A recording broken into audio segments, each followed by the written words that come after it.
देश दुनिया च वसते पंजाबियों को जी आया। मैं हरजिंदर सिंह रंधावा, तुसीं देख रहे हो पंजाब टैलीविजन और मेरे नाल ने doctor Sukhmandar Singh, Santa Clara university California तो। बहुत बेहतरीन इंसान ने, लेकिन उस तो भी वड्डा सवाल मेरे सामने इन्हां रखता कि जिन्हां लोकां नाल तुसीं बार बार गलबात कर रहे हो, सब तो वड्डा सवाल है कि वो लोग तुहानूं मसले का हल नहीं दस रहे। मसले का हल होना चाहिए है, ना कि असीं समस्यावां गणाईए। मैनूं इन्हां दा ये थॉट बड़ा अच्छा लग्या जदों इन्हां ने कहा कि मैं इहदे ते काम कीता है, मैं बहुत सारे मसलिਆਂ ਨੂੰ एड्रैस करने की कोशिश करता है, ना कि दूषणबाजी च पैना है। डॉक्टर सुखमिंदर सिंह मेरे नाल ने। डॉक्टर सुखमिंदर सिंह जी आया जी। मेहरबानी जी, शुक्रिया। ਜਦੋਂ ਤੁਸੀਂ ਇਹ ਕਹਿੰਦੇ ਹੋ ਕਿ ਪੰਜਾਬ ਦੀਆਂ ਸਮੱਸਿਆਵਾਂ ਦਾ ਹੱਲ ਪੰਜਾਬ 'ਚ ਪਿਆ ਤੇ ਕਿੱਥੋਂ ਸ਼ੁਰੂ ਕਰੀਏ ਜਿਹਨੂੰ ਲੈ ਕੇ ਪੰਜਾਬ ਦੇ ਲੋਕ ਕੰਨ ਲਾ ਕੇ ਸੁਣਨ? ਜਿੱਥੋਂ ਮਰਜੀ ਸ਼ੁਰੂ ਕਰੋ। ਪਹਿਲੀ ਗੱਲ ਤਾਂ ਇਹ ਹੈ ਜਿਹੜਾ ਪੰਜਾਬ ਦਾ ਯੂਥ ਹੈ ਨਾ ਜੀ, ਉਹ ਜਿਵੇਂ ਕਹਿੰਦੇ ਨੇ ਪੰਜਾਬ ਦੇ ਪਿੰਡ ਉਜੜੇ ਜਾ ਰਹੇ ਨੇ, ਉੱਥੇ ਕੋਈ ਜਾਬ ਨਹੀਂ, ਉੱਥੇ ਕੋਈ ਹੋਰ ਕੁਛ ਨਹੀਂ। ਇਸ ਕਰਕੇ ਯੂਥ ਬੜਾ ਡਿਸਅਪੁਆਇੰਟਡ ਹੈ, ਪੜ੍ਹ ਲਿਖ ਕੇ ਜਾਂਦਾ ਫਿਰ ਵੀ ਕੁਛ ਨਹੀਂ ਉੱਥੇ। ਸੋ ਮੈਂ ਚਾਹੁੰਦਾ ਵੀ ਸਾਨੂੰ ਐਮਪਲੋਇਮੈਂਟ ਬੇਸ ਕ੍ਰੀਏਟ ਕਰਨਾ ਚਾਹੀਦਾ ਹੈ ਪੰਜਾਬ 'ਚ, ਤਾਂ ਜੋ ਬੱਚਿਆਂ ਨੂੰ ਜਾਬਸ ਅਵੇਲੇਬਲ ਹੋਣ। ਉਹ ਐਮਪਲੋਇਮੈਂਟ ਬੇਸ ਕ੍ਰੀਏਟ ਕਰਨ ਦੇ ਤਰੀਕੇ ਕੀ ਨੇ ਉਹ ਮੈਂ ਕੁਝ ਦੱਸਣ ਦੀ ਕੋਸ਼ਿਸ਼ ਕੀਤੀ ਹੈਗੀ ਹੈ, ਤਾਂ ਜੋ ਸਾਡਾ ਯੂਥ ਉੱਥੇ ਹੀ ਰਵੇ ਔਰ ਉੱਥੇ ਹੀ ਕੰਮ ਕਰੇ, ਕਿਉਂਕਿ ਉੱਥੇ ਕੰਮ ਕਰਕੇ ਰਾਜੀ ਨਹੀਂ। ਤਾਂ ਉਹਦੇ ਬਾਰੇ ਮੇਰਾ ਰੀਜ਼ਨ ਇਹ ਸੀਗਾ ਕਿ ਪੰਜਾਬ ਦੇ ਵਿੱਚ ਐਗਰੀਕਲਚਰ ਇੰਡਸਟਰੀ ਬੜੀ ਜ਼ਬਰਦਸਤ ਤਰੀਕੇ ਨਾਲ ਮੰਗ ਪੈ ਕੇ ਕੀਤੀ ਪ੍ਰਫੁੱਲਤ। ਉਹ ਇੱਕ ਐਸੀ ਇੰਡਸਟਰੀ ਹੈ ਜਿਹੜੀ ਕਿ ਇਕੱਲੀ ਫਿਜ਼ੀਕਲ ਲੇਬਰ ਮੰਗਦੀ ਹੈ, ਤੇ ਜਿਹੜੀ ਬਾਕੀ ਇੰਡਸਟਰੀ ਸੀ ਟੈਕਨੀਕਲ ਤੋਂ setting up technical basis, employment base, skill based education, job related education ਜਿਸ ਨੂੰ ਕਹਿੰਦੇ, ਉਹ ਅਸੀਂ ਘੱਟ ਦਿੱਤੀ ਹੈ। ਅਤੇ ਜਿਸ ਕਰਕੇ ਐਗਰੀਕਲਚਰ ਯੂਨੀਵਰਸਿਟੀ ਜਿਹਦੀ ਕਿ ਫਿਜ਼ੀਕਲ ਲੇਬਰ ਮੰਗਦੀ ਸੀ, ਸਾਡੇ ਆਪ ਦੇ ਬੱਚੇ ਪੜ੍ਹ ਲਿਖ ਕੇ ਖੇਤਾਂ 'ਚ ਕਿਸੇ ਕੰਮ ਕਰਕੇ ਰਾਜੀ ਨਹੀਂ, ਅਤੇ ਇਸ ਕਰਕੇ ਸਾਰੀ ਦੀ ਸਾਰੀ ਲੇਬਰ ਬਾਹਰੋਂ ਆਈ ਔਰ ਉਹਦੇ ਨਾਲ ਤੁਹਾਨੂੰ ਪਤਾ ਹੀ ਹੈ ਡਿਪੈਂਡੈਂਸੀ ਹੋ ਗਈ। ਐਨੀਵੇ, ਇੱਕ ਤਾਂ ਇਹ ਹੈਗਾ ਪੰਜਾਬ ਦਾ ਐਮਪਲੋਇਮੈਂਟ ਬੇਸ ਕਿਵੇਂ ਕ੍ਰੀਏਟ ਕਰਨਾ ਹੈ। ਦੂਜਾ, ਜਿਹੜਾ ਪੰਜਾਬ ਦਾ ਜ਼ਮੀਨ, ਪਾਣੀ ਅਤੇ ਹਵਾ ਪੋਲਿਊਟ ਹੋ ਚੁੱਕੀ ਹੈ, ਉਹਨੂੰ ਕਿਵੇਂ ਠੀਕ ਕਰਨਾ ਹੈਗਾ। ਉਹਦੇ ਵਿੱਚ ਮੈਂ ਇਲਜ਼ਾਮ ਦੇਣ ਦੀ ਕੋਸ਼ਿਸ਼ ਨਹੀਂ ਕਰ ਰਿਹਾ, ਪਰ ਪੰਜਾਬ ਐਗਰੀਕਲਚਰ ਯੂਨੀਵਰਸਿਟੀ ਦਾ ਕੁਛ ਹੱਥ ਹੈ, ਕੁਛ ਸਾਡਾ ਆਪਣਾ ਵੀ ਹੱਥ ਹੈਗਾ। ਇੱਕ ਉਹਦੇ ਬਾਰੇ ਇਸ਼ੂ ਹੈਗਾ। ਤੀਜਾ, ਲਿਕਰ ਕਿੰਨੀ ਯੂਜ਼ ਹੋ ਰਹੀ ਹੈ ਉਹ ਹੈਗਾ। ਚੌਥਾ, ਜਿਹੜੀ ਬੇਤਹਾ ਫਰੀ ਬਿਜਲੀ ਅਤੇ ਦੇਹ ਪਾਣੀ ਅਤੇ ਤੋਂ ਕੱਢਿਆ ਜਾ ਰਿਹਾ ਉਹ, ਜਿਹਦੇ ਨਾਲ ਡੈਜ਼ਰਟ ਬਣਿਆ ਪੰਜਾਬ। ਅਤੇ ਆਖਰੀ ਜਿਹੜਾ ਮੇਰਾ ਪੁਆਇੰਟ ਸੀਗਾ ਉਹ ਕੀ ਹੈ, ਸਾਡੇ ਜਿਹੜੇ ਵੀਡੀਓ ਵਗੈਰਾ ਬਣ ਰਹੇ ਨੇ ਉਹ ਕਲਚਰ ਤੋਂ ਇੰਨੇ ਗਿਰ ਚੁੱਕੇ ਨੇ, ਉਹਦੇ 'ਚ ਇੰਨੀ ਗਰਾਵਟ ਆ ਚੁੱਕੀ ਹੈਗੀ ਹੈ ਕਿ ਉਹਦੇ ਨਾਲ ਬੱਚਿਆਂ ਦਾ, ਯੂਥ ਦਾ ਮਾਇੰਡ ਬਿਲਕੁਲ ਹੀ ਸਪਾਇਲ ਹੋ ਰਿਹਾ ਅਤੇ ਉਹ ਗਲਤ ਪਾਸੇ ਲੱਗ ਰਹੇ ਨੇ। ਇਹ 4-5 ਪੁਆਇੰਟ ਨੇ ਮੇਰੇ, ਔਰ ਹਰੇਕ ਪੁਆਇੰਟ ਬਾਰੇ ਤੁਹਾਨੂੰ ਮੈਂ ਭੇਜਿਆ ਸੀ ਮੇਰਾ ਆਰਟੀਕਲ। ਉਹਦੇ 'ਚ ਮੈਂ ਸੁਝਾਅ ਦਿੱਤੇ ਹੈ ਵੀ ਇਹਨਾਂ 'ਤੇ ਇਕੱਲਾ ਹੀ ਇਹ ਕਰੀ ਜਾਣਾ, ਇਹ ਖਰਾਬ ਹੈ, ਇਹ ਖਰਾਬ ਹੈ, ਇਹਦਾ ਇਲਾਜ ਕੀ ਹੈ ਜੀ। ਉਹ ਇਲਾਜ ਬਾਰੇ ਮੈਂ ਡਿਸਕਸ ਕੀਤਾ ਹੈ। ਅੱਛਾ ਸਰਦਾਰ ਸਾਹਿਬ, ਸਭ ਤੋਂ ਪਹਿਲਾ ਸਵਾਲ ਤਾਂ ਇਹ ਖੜਾ ਹੁੰਦਾ ਹੈ ਕਿ ਜਿਹੜਾ ਸਾਡਾ ਪੰਜਾਬ ਹੈ ਸਾਰੇ ਪਾਸਿਓਂ ਘਿਰਿਆ ਹੋਇਆ ਔਰ ਲੈਂਡ ਲੌਕਡ ਆ। ਸਾਡੇ ਕੋਲ ਕੋਈ ਸੀ ਪੋਰਟ ਨਹੀਂ ਹੈ, ਸਾਡੇ ਕੋਲ ਕੋਈ ਕਨੈਕਟੀਵਿਟੀ ਇਸ ਤਰ੍ਹਾਂ ਦੀ ਨਹੀਂ ਹੈ, ਸਾਡੇ ਕੋਲ ਕੋਈ ਸਰੋਤ ਨਹੀਂ ਗੇ ਖੇਤੀ ਤੋਂ ਬਿਨਾਂ। ਸੋ ਐਸੇ ਵਿੱਚ ਜਦੋਂ ਸਾਡੀ ਖੇਤੀ, ਕਿਉਂਕਿ ਹੁਣ ਆਪਾਂ ਹੁਣੇ ਦੇਖਿਆ ਕਿ ਘੱਟੋ ਘੱਟ ਸਮਰਥਨ ਮੁੱਲ ਤੋਂ ਵੀ ਪੈਰ ਪਿਛਾਂਹ ਖਿੱਚ ਲਏ। ਕੇਂਦਰ ਦਾ ਇੱਕ ਮਿਨਿਸਟਰ ਕਹਿੰਦਾ ਹੈ ਕਿ ਪੰਜਾਬ ਤੇ ਹਰਿਆਣਾ ਦੇ ਵਿੱਚ ਜਿੰਨਾ ਅਨਾਜ ਪੈਦਾ ਹੁੰਦਾ ਉੱਥੇ ਤੇ ਰੱਖਣ ਦੀ ਥਾਂ ਨਹੀਂ, ਕੇਂਦਰ ਕੀ ਕਰੇ। ਸੋ ਜੇਕਰ ਸਾਡੀ ਖੇਤੀ, ਜਿਹੜਾ ਸਾਡਾ ਸਰੋਤ ਸੀ, ਉਹਨੂੰ ਲੈ ਕੇ ਵੀ ਸ਼ੰਕੇ ਨੇ, ਤੇ ਫਿਰ ਸਾਡੇ ਕੋਲ ਹੋਰ ਤੇ ਕੁਝ ਬਚਦਾ ਹੀ ਨਹੀਂ ਬਜਾਏ ਇਹਦੇ ਕਿ ਅਸੀਂ ਅਮਰੀਕਾ, ਕੈਨੇਡਾ, ਆਸਟ੍ਰੇਲੀਆ, ਯੂਰਪ ਵੱਲ ਭੱਜ ਜਾਈਏ। ਫਿਰ ਭਗੌੜੇ ਘਵਾਏ ਜਾਵਾਂਗੇ ਤੇ ਘਵਾਏ ਜਾ ਰਹੇ ਹਾਂ, ਹੋਰ ਹੈ ਵੀ ਕੀ ਸਾਡੇ ਕੋਲ। ਲੇਕਿਨ ਤੁਰੰਤ ਹੱਲ ਜੇ ਦੇਖਣਾ ਹੋਵੇ ਕਿ ਇਸ ਖਿੱਤੇ 'ਚ, ਖੇਤੀ ਆਧਾਰਿਤ ਖਿੱਤੇ 'ਚ ਸਾਡੇ ਮੌਜੂਦਾ ਧਰਾਤਲ ਤੇ ਕੀ ਸੰਭਵ ਆ? ਦੇਖੋ ਬਈ ਸੁਣੋ, ਮੇਰਾ ਮਕਸਦ ਇਹ ਨਹੀਂ ਕਿ ਖੇਤੀ ਬਿਲਕੁਲ ਬੰਦ ਕਰ ਦਈਏ। ਖੇਤੀ ਦੇ ਨਾਲ ਰਿਲੇਟਡ ਸਾਨੂੰ ਇੰਡਸਟਰੀ ਸੈਟਅਪ ਕਰਨੀ ਚਾਹੀਦੀ ਹੈ। ਤੁਹਾਨੂੰ ਦੱਸਿਆ ਸੀ ਨਾ ਮੈਂ, ਹੁਣ ਆਲੂ ਨੇ ਮਿਸਾਲ ਤੌਰ 'ਤੇ ਹੋ ਗਏ ਇੰਨੇ ਜ਼ਿਆਦਾ, ਕੋਈ ਲੈ ਨਹੀਂ ਰਿਹਾ, ਕਿਸਾਨ ਵਿਚਾਰੇ ਹਾਰ ਕੇ ਉਹ ਸੜਕਾਂ ਸੁੱਟਦੇ। ਮੈਂ ਤੁਹਾਨੂੰ ਸੱਚੀ ਗੱਲ ਦੱਸਦਾ, ਮੈਂ ਆਪਣੇ ਹੱਥੀਂ ਪੋਟੈਟੋ ਚਿਪਸ ਫੈਕਟਰੀ ਦੀ ਕੰਪਨੀ ਦਾ ਬਲੂ ਪ੍ਰਿੰਟ ਉੱਥੋਂ ਦੇ ਉਸ ਵੇਲੇ ਦੇ ਚੀਫ ਮਿਨਿਸਟਰ ਨੂੰ ਮੈਂ ਦਿੱਤਾ ਆਪ ਹੱਥੀਂ। ਆਹ ਲਓ ਜੀ, ਪੋਟੈਟੋ ਚਿਪ ਦੀ ਫੈਕਟਰੀ 2-4 ਲਾ ਦਿਓ, ਜੇ ਤੁਹਾਨੂੰ ਨਹੀਂ ਤਾਂ ਮੈਂ ਇੰਜੀਨੀਅਰ ਭੇਜ ਦਿੰਦਾ, ਅਸੀਂ ਜਾ ਕੇ ਲਾ ਦਿੰਦੇ ਹਾਂ, ਕੋਈ ਬਹੁਤਾ ਪੈਸਾ ਵੀ ਲੱਗਣਾ ਨਹੀਂ ਗਾ। ਇਹਦੇ ਨਾਲ ਕੀ ਹੋਣਾ ਹੈ ਜ਼ਿਮੀਂਦਾਰਾਂ ਨੂੰ ਇਨਕਮ ਹੋ ਜਾਣੀ ਹੈ, ਪੋਟੈਟੋ ਬੇਲੇ ਲੱਗ ਜਾਣਗੇ ਔਰ ਸਾਡੇ ਪੰਜਾਬ ਦੇ ਯੂਥ ਨੂੰ ਜੌਬ ਮਿਲ ਜਾਣਗੇ। ਇਸੇ ਤਰ੍ਹਾਂ ਹੀ ਫਰਜ਼ ਕਰੋ ਕਣਕ ਬੜੀ ਉਗਾਉਂਦੇ ਹਾਂ ਅਸੀਂ, ਮੈਨੂੰ ਇਹ ਨਹੀਂ ਸਮਝ ਆਉਂਦੀ ਕਿ ਸੀਰੀਅਲ ਫੈਕਟਰੀ ਕਿਉਂ ਨਹੀਂ ਲੱਗ ਸਕਦੀ। ਅਸੀਂ ਬਿਸਕੁਟ ਸਭ ਤੋਂ ਪਹਿਲਾਂ JB ਮੰਗਾ ਰਾਮ ਦੇ ਰਾਜਸਥਾਨ 'ਚ ਬਣੇ ਸੀਗੇ, ਸਾਡੀ ਜਿਹੜੀ ਇੰਡਸਟਰੀ ਪਟਿਆਲੇ 'ਚ ਬਾਅਦ 'ਚ ਬਣੀ ਹੈਗੀ। ਕਣਕ ਰਾਜਸਥਾਨ 'ਚ ਹੁੰਦੀ ਨਹੀਂ ਗੀ, ਬਿਸਕੁਟ ਉੱਤੋਂ ਬਣ ਰਹੇ ਨੇ, ਅਸੀਂ ਕੋਈ ਨਹੀਂ ਲਾ ਸਕਦੇ ਗੇ। ਇਸੇ ਤਰ੍ਹਾਂ ਹੀ ਨਾਲ ਕਿੰਨਾ ਸਾਡਾ ਕੀਨੂੰ ਸਾਡੇ ਲੱਗ ਚਾਹੁੰਦਾ ਹੈਗਾ, ਕੋਈ ਕੈਲਰ ਨਹੀਂ ਲੱਗ ਸਕਦੀ, ਅਸੀਂ ਉਹ ਲਗਾ ਸਕਦੇ ਹਾਂ। ਇਹ ਤਾਂ ਹੋਏ ਨਾ ਲਾਰਜ ਸਕੇਲ 'ਤੇ ਬੇਸਡ ਜਿਹੜੇ ਨਾ ਇੰਡਸਟਰੀਆਂ। ਲੇਕਿਨ ਇੱਕ ਬੜੀ ਇੰਟਰਸਟਿੰਗ ਚੀਜ਼ ਹੈਗੀ ਹੈ, ਅਸੀਂ ਹਮੇਸ਼ਾ ਜੌਬ ਲੱਭਦੇ ਹਾਂ ਦੂਜੇ ਪਾਸੇ ਵੀ ਸਾਨੂੰ ਕੋਈ ਹੋਰ ਲਿਆ ਕੇ ਦੇਵੇਗਾ। ਸਾਡੀ ਐਗਰੀਕਲਚਰ ਜਿਹੜੀ ਚੀਜ਼ ਹੈ ਨਾ ਡਿਵਰਸਿਫਾਈਡ ਹੋਣੀ ਚਾਹੀਦੀ ਹੈ। ਇੱਕ ਸਟੂਡੈਂਟ ਸਾਡਾ ਪੰਜਾਬ ਦਾ ਵੈਲ ਨੋਨ ਫੈਮਿਲੀ 'ਚੋਂ ਸਾਡੀ ਯੂਨੀਵਰਸਿਟੀ 'ਚ ਮਾਸਟਰਸ ਕਰਨ ਆ ਗਿਆ, ਉਹਨੇ ਅੱਧ ਵਿਚਾਲੇ ਛੱਡ ਦਿੱਤੀ, ਮੇਰਾ ਨਹੀਂ ਜੀ ਲੱਗਦਾ, ਉਹ ਵਾਪਸ ਚਲਾ ਗਿਆ। ਵਾਪਸ ਜਾ ਕੇ ਮੈਂ ਕਰਾਂ ਕੀ, ਉਹਨੇ ਕੁਝ ਏਕੜਾਂ 'ਚ ਲਸਣ ਲਾਉਣੀ ਸ਼ੁਰੂ ਕਰਤੀ। ਜਿਹੜੀਆਂ ਦਵਾਈ ਵੇਚਣ ਕੰਪਨੀਆਂ ਨੇ ਉਹਨੂੰ ਲਸਣ ਦੀ ਬਹੁਤ ਜ਼ਰੂਰਤ ਹੁੰਦੀ ਹੈ, ਉਹ ਬੰਬੇ ਵੇਚਦਾ ਔਰ ਕਮਾਲ ਕਰੀ ਜਾਂਦਾ। ਔਰ ਤੁਸੀਂ ਨੋਟ ਕਰਨਾ ਪੰਜਾਬ ਦੇ ਵਿੱਚ ਕਈ ਇਨਸਾਨਾਂ ਨੇ ਥੋੜ੍ਹੇ ਜਿਹੇ ਏਕੜ 'ਚ ਇੰਟੈਂਸਿਵ ਕਲਟੀਵੇਸ਼ਨ ਕਰਕੇ ਤੇ ਬੜਾ ਕੁਝ ਕੀਤਾ ਹੋਇਆ। ਲੇਕਿਨ ਇੱਕ ਚੀਜ਼ ਹੈ, ਸਾਡੇ 'ਚ ਭੇਡ ਚਾਲ ਇਤਨੀ ਜ਼ਿਆਦਾ ਹੈਗੀ ਹੈ। ਹੁਣ ਮਿਸਾਲ ਲੈ ਲਓ ਚੌਲ ਦੀ, ਚੌਲ ਪੰਜਾਬ ਦੀ ਖੁਰਾਕ ਹੈ ਹੀ ਉਹ ਨਹੀਂ ਸੀ ਕਦੇ। ਮੈਂ ਨਹੀਂ ਕਹਿੰਦਾ ਕਿ ਚੌਲ ਨਾ ਉਗਾਓ, ਔਰ ਜਿਹਦਾ ਮੈਨੂੰ ਪਤਾ ਨਹੀਂ ਮੈਨੂੰ ਕਿਉਂ ਇਹ ਕਹਿਣਾ ਪੈ ਰਿਹਾ ਹੈਗਾ, ਮੈਨੂੰ ਤਾਂ ਇਹ ਹੈਰਾਨੀ ਹੁੰਦੀ ਹੈਗੀ ਹੈ ਕਿ ਜੀ ਇੰਨੀ ਸਾਰੀ ਕਣਕ ਉਗਾ ਰਹੇ, ਇੰਨਾ ਸਰ ਕਰ ਰਹੇ ਹਾਂ। ਹੁੰਦਾ ਹੋਇਆ ਪਤਾ ਕੀ ਸੀਗਾ, ਸਾਡੀ ਸਦੀਆਂ ਤੋਂ ਆਉਂਦੀ ਉਹ ਕਣਕ ਜਿਹੜੀ ਵਿਚਾਰੀ ਨੇ ਤਰ੍ਹਾਂ ਤਰ੍ਹਾਂ ਦੇ ਕੀਟਾਣੂਆਂ, ਤਰ੍ਹਾਂ ਦੀ ਚੀਜ਼ਾਂ ਦਾ ਮੁਕਾਬਲਾ ਕਰਕੇ ਇਮਿਊਨਿਟੀ ਡਿਵੈਲਪ ਕੀਤੀ ਸੀ, ਤੇ ਉਹ ਚੱਕ ਕੇ ਬਾਹਰ ਪਾਈ ਪੰਜਾਬ 'ਚੋਂ, ਤੇ ਅਸੀਂ ਲੈ ਆਂਦਾ PL 480 ਤੇ ਹੋਰ ਵਰਾਇਟੀ ਜਿਹੜੀ ਕਿ ਬਿਲਕੁਲ ਝਾੜ ਦੇ ਮੁਤਾਬਕ ਬਹੁਤ ਜ਼ਿਆਦਾ ਸੀ, ਪਰ ਲੇਕਿਨ ਉਹ ਕੀਟਾਣੂਆਂ ਨੂੰ ਉਹਨਾਂ ਨੂੰ ਕੋਈ ਬਿਲਕੁਲ ਨਹੀਂ ਕੱਟ ਸਕਦੀ ਸੀ। ਸਾਨੂੰ ਉਹਦੇ ਖਾਤਰ ਫਰਟੀਲਾਈਜ਼ਰ ਸਪਰੇਅ ਪਾਉਣਾ ਪਿਆ, ਜਿਸ ਕਰਕੇ ਕੀ ਹੋਇਆ ਕਿ ਹੌਲੀ ਹੌਲੀ ਕਰਕੇ ਹਰ ਸਾਲ ਜੋ ਜ਼ਿਆਦਾ ਪਾਉਣੇ ਉਹ ਜ਼ਿਆਦਾ ਮੰਗਦੇ ਨੇ, ਹੋਰ ਜ਼ਿਆਦਾ ਮੰਗਦੇ ਨੇ, ਔਰ ਅਸੀਂ ਇੰਡਿਸਕ੍ਰਿਮਿਨੇਟ ਪਾਏ ਗਏ ਹਾਂ, ਜਿਹਦੇ ਨਾਲ ਪੰਜਾਬ ਦੇ ਵਿੱਚ ਜਿਹੜੀ ਧਰਤੀ ਸੀ ਉਹ ਮੁਤਵਾਜ਼ਨ ਹੋ ਗਈ। ਸਪਰੇਅ ਨਾਲ ਸਾਡੀ ਬਿਮਾਰੀਆਂ ਲੱਗੀਆਂ। ਠੀਕ ਹੈ, ਚਲੋ ਝਾੜ ਜ਼ਿਆਦਾ ਹੋ ਗਿਆ, ਬੀਟ ਬਹੁਤ ਜ਼ਿਆਦਾ ਪੈਦਾ ਹੋ ਗਿਆ, ਪਰ ਇਹ ਸਮਝ ਨਹੀਂ ਆਏਗੀ ਕਿ ਜਿੱਥੇ ਝਾੜ ਜ਼ਿਆਦਾ ਹੈ ਉੱਥੇ ਪਕਾਈ ਵੀ ਜ਼ਿਆਦਾ ਹੋ ਗਈ, ਕੰਮ ਵੀ ਜ਼ਿਆਦਾ ਪੈ ਰਿਹਾ, ਉੱਤੇ ਕੀ ਨਾ ਫਰਟੀਲਾਈਜ਼ਰ ਦੇ ਪੈਸੇ ਦੇਣੇ ਪੈ ਰਿਹਾ, ਪੱਲੇ ਕੁਛ ਨਹੀਂ ਪਿਆ। ਪਰ ਲੇਕਿਨ ਉਸ ਦੇ ਨਾਲ ਨੁਕਸਾਨ ਇਹ ਹੋਇਆ ਕਿ ਜ਼ਿਮੀਂਦਾਰਾਂ ਨੂੰ ਇਹ ਲੱਗਿਆ ਵੀ ਅਸੀਂ ਬੜੇ ਰਿਚ ਹੋ ਗਏ ਅਤੇ ਕਿੰਨੀ ਕਣਕ ਵੇਚਤੀ, ਕਿੰਨਾ ਕਮਾਲ ਹੀ ਹੋ ਗਈ। ਉਹਦੇ ਨਾਲ ਦੇਖ ਕੇ ਦਵਾ ਦਵ ਸ਼ਾਦੀਆਂ 'ਤੇ ਵਿਆਹਾਂ 'ਤੇ ਇੱਕ ਸ਼ਾਦੀ ਦੇ 4-4 5-5 6-6 ਪ੍ਰੋਗਰਾਮ ਇਕੱਠੇ ਕਰ ਦਿੱਤੇ ਪੈਲੇਸ ਦੇ ਵਿੱਚ। ਮੇਰਾ ਮਤਲਬ ਇਹ ਕਹਿਣ ਦਾ ਇਹ ਨਹੀਂ ਗਾ ਕਿ ਅਸੀਂ ਕਿਸੇ ਤਰ੍ਹਾਂ ਨਾਲ ਕੋਈ ਆਂਗੇ, ਪਰ ਅਸੀਂ ਦੋਨੋਂ ਤਰਫੋਂ ਮਾਰ ਖਾਈ ਗਏ, ਸੋਸ਼ਲ ਪੁਆਇੰਟ ਵੀ ਨਾਲ ਅਤੇ ਲੇਕਿਨ ਆਪਣੀ ਹੈਲਥ ਦੇ ਪੁਆਇੰਟ ਵੀ ਨਾਲ। ਉਧਰ ਬਿਜਲੀ ਕਰਤੀ ਫਰੀ, ਇਤਨੇ ਟਿਊਬਵੈੱਲ ਉੱਥੇ ਪੰਜਾਬ 'ਚ ਲੱਗੇ ਨੇ ਲੱਖਾਂ ਦੇ ਵਿੱਚ, ਔਰ ਇੰਨਾ ਜ਼ਿਆਦਾ ਪਾਣੀ ਸਭ ਨੂੰ ਪਤਾ ਥੱਲੇ ਚਲਾ ਗਿਆ। ਓਕੇ, ਉਹਦੇ ਨਾਲ ਕੀ ਹੋਇਆ, ਕੱਲ੍ਹ ਨੂੰ ਕਦੇ ਪੰਜਾਬ ਦਾ ਡੈਜ਼ਰਟ ਬਣ ਜਾਣਾ। ਮੈਂ ਤਾਂ ਇਹ ਕਹਿਣ ਦੀ ਕੋਸ਼ਿਸ਼ ਕਰ ਰਿਹਾ ਹਾਂਗਾ ਕਿ ਸਾਡੀ ਜਿਹੜੀ ਐਗਰੀਕਲਚਰ ਇੰਡਸਟਰੀ ਹੈਗੀ ਹੈ ਉਹਦਾ ਝੁਕਾਅ ਕੁਛ ਇਸ ਤਰ੍ਹਾਂ ਨਾਲ ਇੱਕਦਮ ਇੰਨਾ ਵਧਿਆ ਕਿ ਜਿਹਦੇ ਨਾਲ ਅਸੀਂ ਗ੍ਰੀਨ ਰੈਵੋਲੂਸ਼ਨ ਲਿਆ ਦਿੱਤੀ, ਆਪਣੇ ਪੈਰੀਂ ਘੋੜਾ ਮਾਰ ਕੇ ਬਹਿ ਗਏ ਔਰ ਬਿਮਾਰੀਆਂ ਖੱਟ ਲਈਆਂ। ਪੱਲੇ ਸਾਡੀ ਕੀ ਪਿਆ ਕਿ ਅਸੀਂ ਘੱਟ ਵੀ ਉਗਾ ਕੇ ਅਤੇ ਘੱਟ 'ਚ ਕੱਟ ਇਹਨੇ ਮੈਂ ਕਦੇ ਅਸੀਂ ਗਰੀਬ ਬਣ ਜਾਈਏ ਨਾ। ਪਰ ਡਾਇਵਰਸੀਫਾਈਡ ਫਾਰਮਿੰਗ ਐਨੀਵੇ ਤੇ ਬੜਾ ਲੰਬਾ ਚੌੜਾ ਟਾਪਿਕ ਹੈਗਾ, ਮੈਂ ਥੋੜੀ ਲੰਬੀ ਗੱਲ ਲੈ ਗਿਆ, ਤੇ ਉਹ ਪੁੱਛੋ ਕੁਐਸਚਨ। ਮੈਂ ਦੋਸਤੋ ਤੁਹਾਨੂੰ ਇਹ ਦੱਸਦੇ ਹਾਂ ਕਿ ਜਦੋਂ ਅਸੀਂ ਪਲਾਨ ਕਰ ਰਹੇ ਸੀ ਗੱਲਬਾਤ ਕਰਨ ਲਈ, ਤੇ ਸਰਦਾਰ ਸਾਹਿਬ ਉਦੋਂ ਅੱਜ ਛੁੱਟੀ ਹੋਣ ਕਰਕੇ ਉਧਰ ਸੈਟਰਡੇ ਈਵਨਿੰਗ ਹੈ, ਔਰ ਇਹ ਬਦਾਮਾਂ ਦੇ ਖੇਤ ਵਿੱਚ ਕੰਮ ਕਰਵਾ ਕੇ ਤੇ ਕਰਕੇ ਵਾਪਸ ਆ ਰਹੇ ਆ। ਔਰ ਜਦੋਂ ਮੈਂ ਇਹਨਾਂ ਨਾਲ ਸ਼ਾਮ ਨੂੰ ਗੱਲ ਕੀਤੀ ਸੀ, ਆਪਣੇ ਸ਼ਨੀਵਾਰ ਇਹਨਾਂ ਦੀ ਸਵੇਰ ਸੀਗੀ, ਉਦੋਂ ਇਹ ਜਾ ਰਹੇ ਸੀ, ਤੇ ਹੁਣ ਆ ਕੇ ਕਹਿੰਦੇ ਜੀ ਮੈਂ ਦਸਤਾਰ ਸਜਾ ਲਾਂ, ਫਿਰ ਆਪਾਂ ਗੱਲ ਕਰਦੇ ਹਾਂ। ਸੋ ਜਿਹੜਾ ਵਰਕ ਕਲਚਰ ਆ ਬਾਬੇ ਨਾਨਕ ਦਾ, ਕਿਰਤ ਕਲਚਰ, ਉਹਦਾ ਉੱਥੇ ਪਨਪਦਾ ਪਿਆ ਤੇ ਵੱਧਦਾ ਫੁੱਲਦਾ ਪਿਆ, ਵਿਸਥਾਰ ਲੈ ਰਿਹਾ, ਤੇ ਅਸੀਂ ਇੱਥੇ ਚਿੱਟ ਕੱਪੜੀਏ ਹੋ ਗਏ। ਤੁਸੀਂ ਇੱਕ ਦੂਜਾ ਸਵਾਲ ਸੁਖਮੰਦਰ ਜੀ ਉਠਾਇਆ ਸੀਗਾ ਲਿਕਰ ਦਾ। ਸੋ ਲਿਕਰ ਦੇ ਮਾਮਲੇ 'ਚ, ਕਿਉਂਕਿ ਤੁਹਾਡੇ 3-4-5 ਪੁਆਇੰਟ ਮੇਰੇ ਕੋਲ ਮੇਲ ਰੂਪ 'ਚ ਪਏ ਨੇ, ਸੋ ਲਿਕਰ ਦੇ ਮਾਮਲੇ 'ਚ ਤੁਹਾਡਾ ਵਿਊ ਪੁਆਇੰਟ, ਨਜ਼ਰੀਆ ਕੀ ਹੈ? ਪੰਜਾਬ ਦੇ ਵਿੱਚ ਰੌਲਾ ਰੱਪਾ ਖਾਸਾ ਪਿਆ ਰਿਹਾ ਪਿਛਲੇ ਦਿਨਾਂ 'ਚ।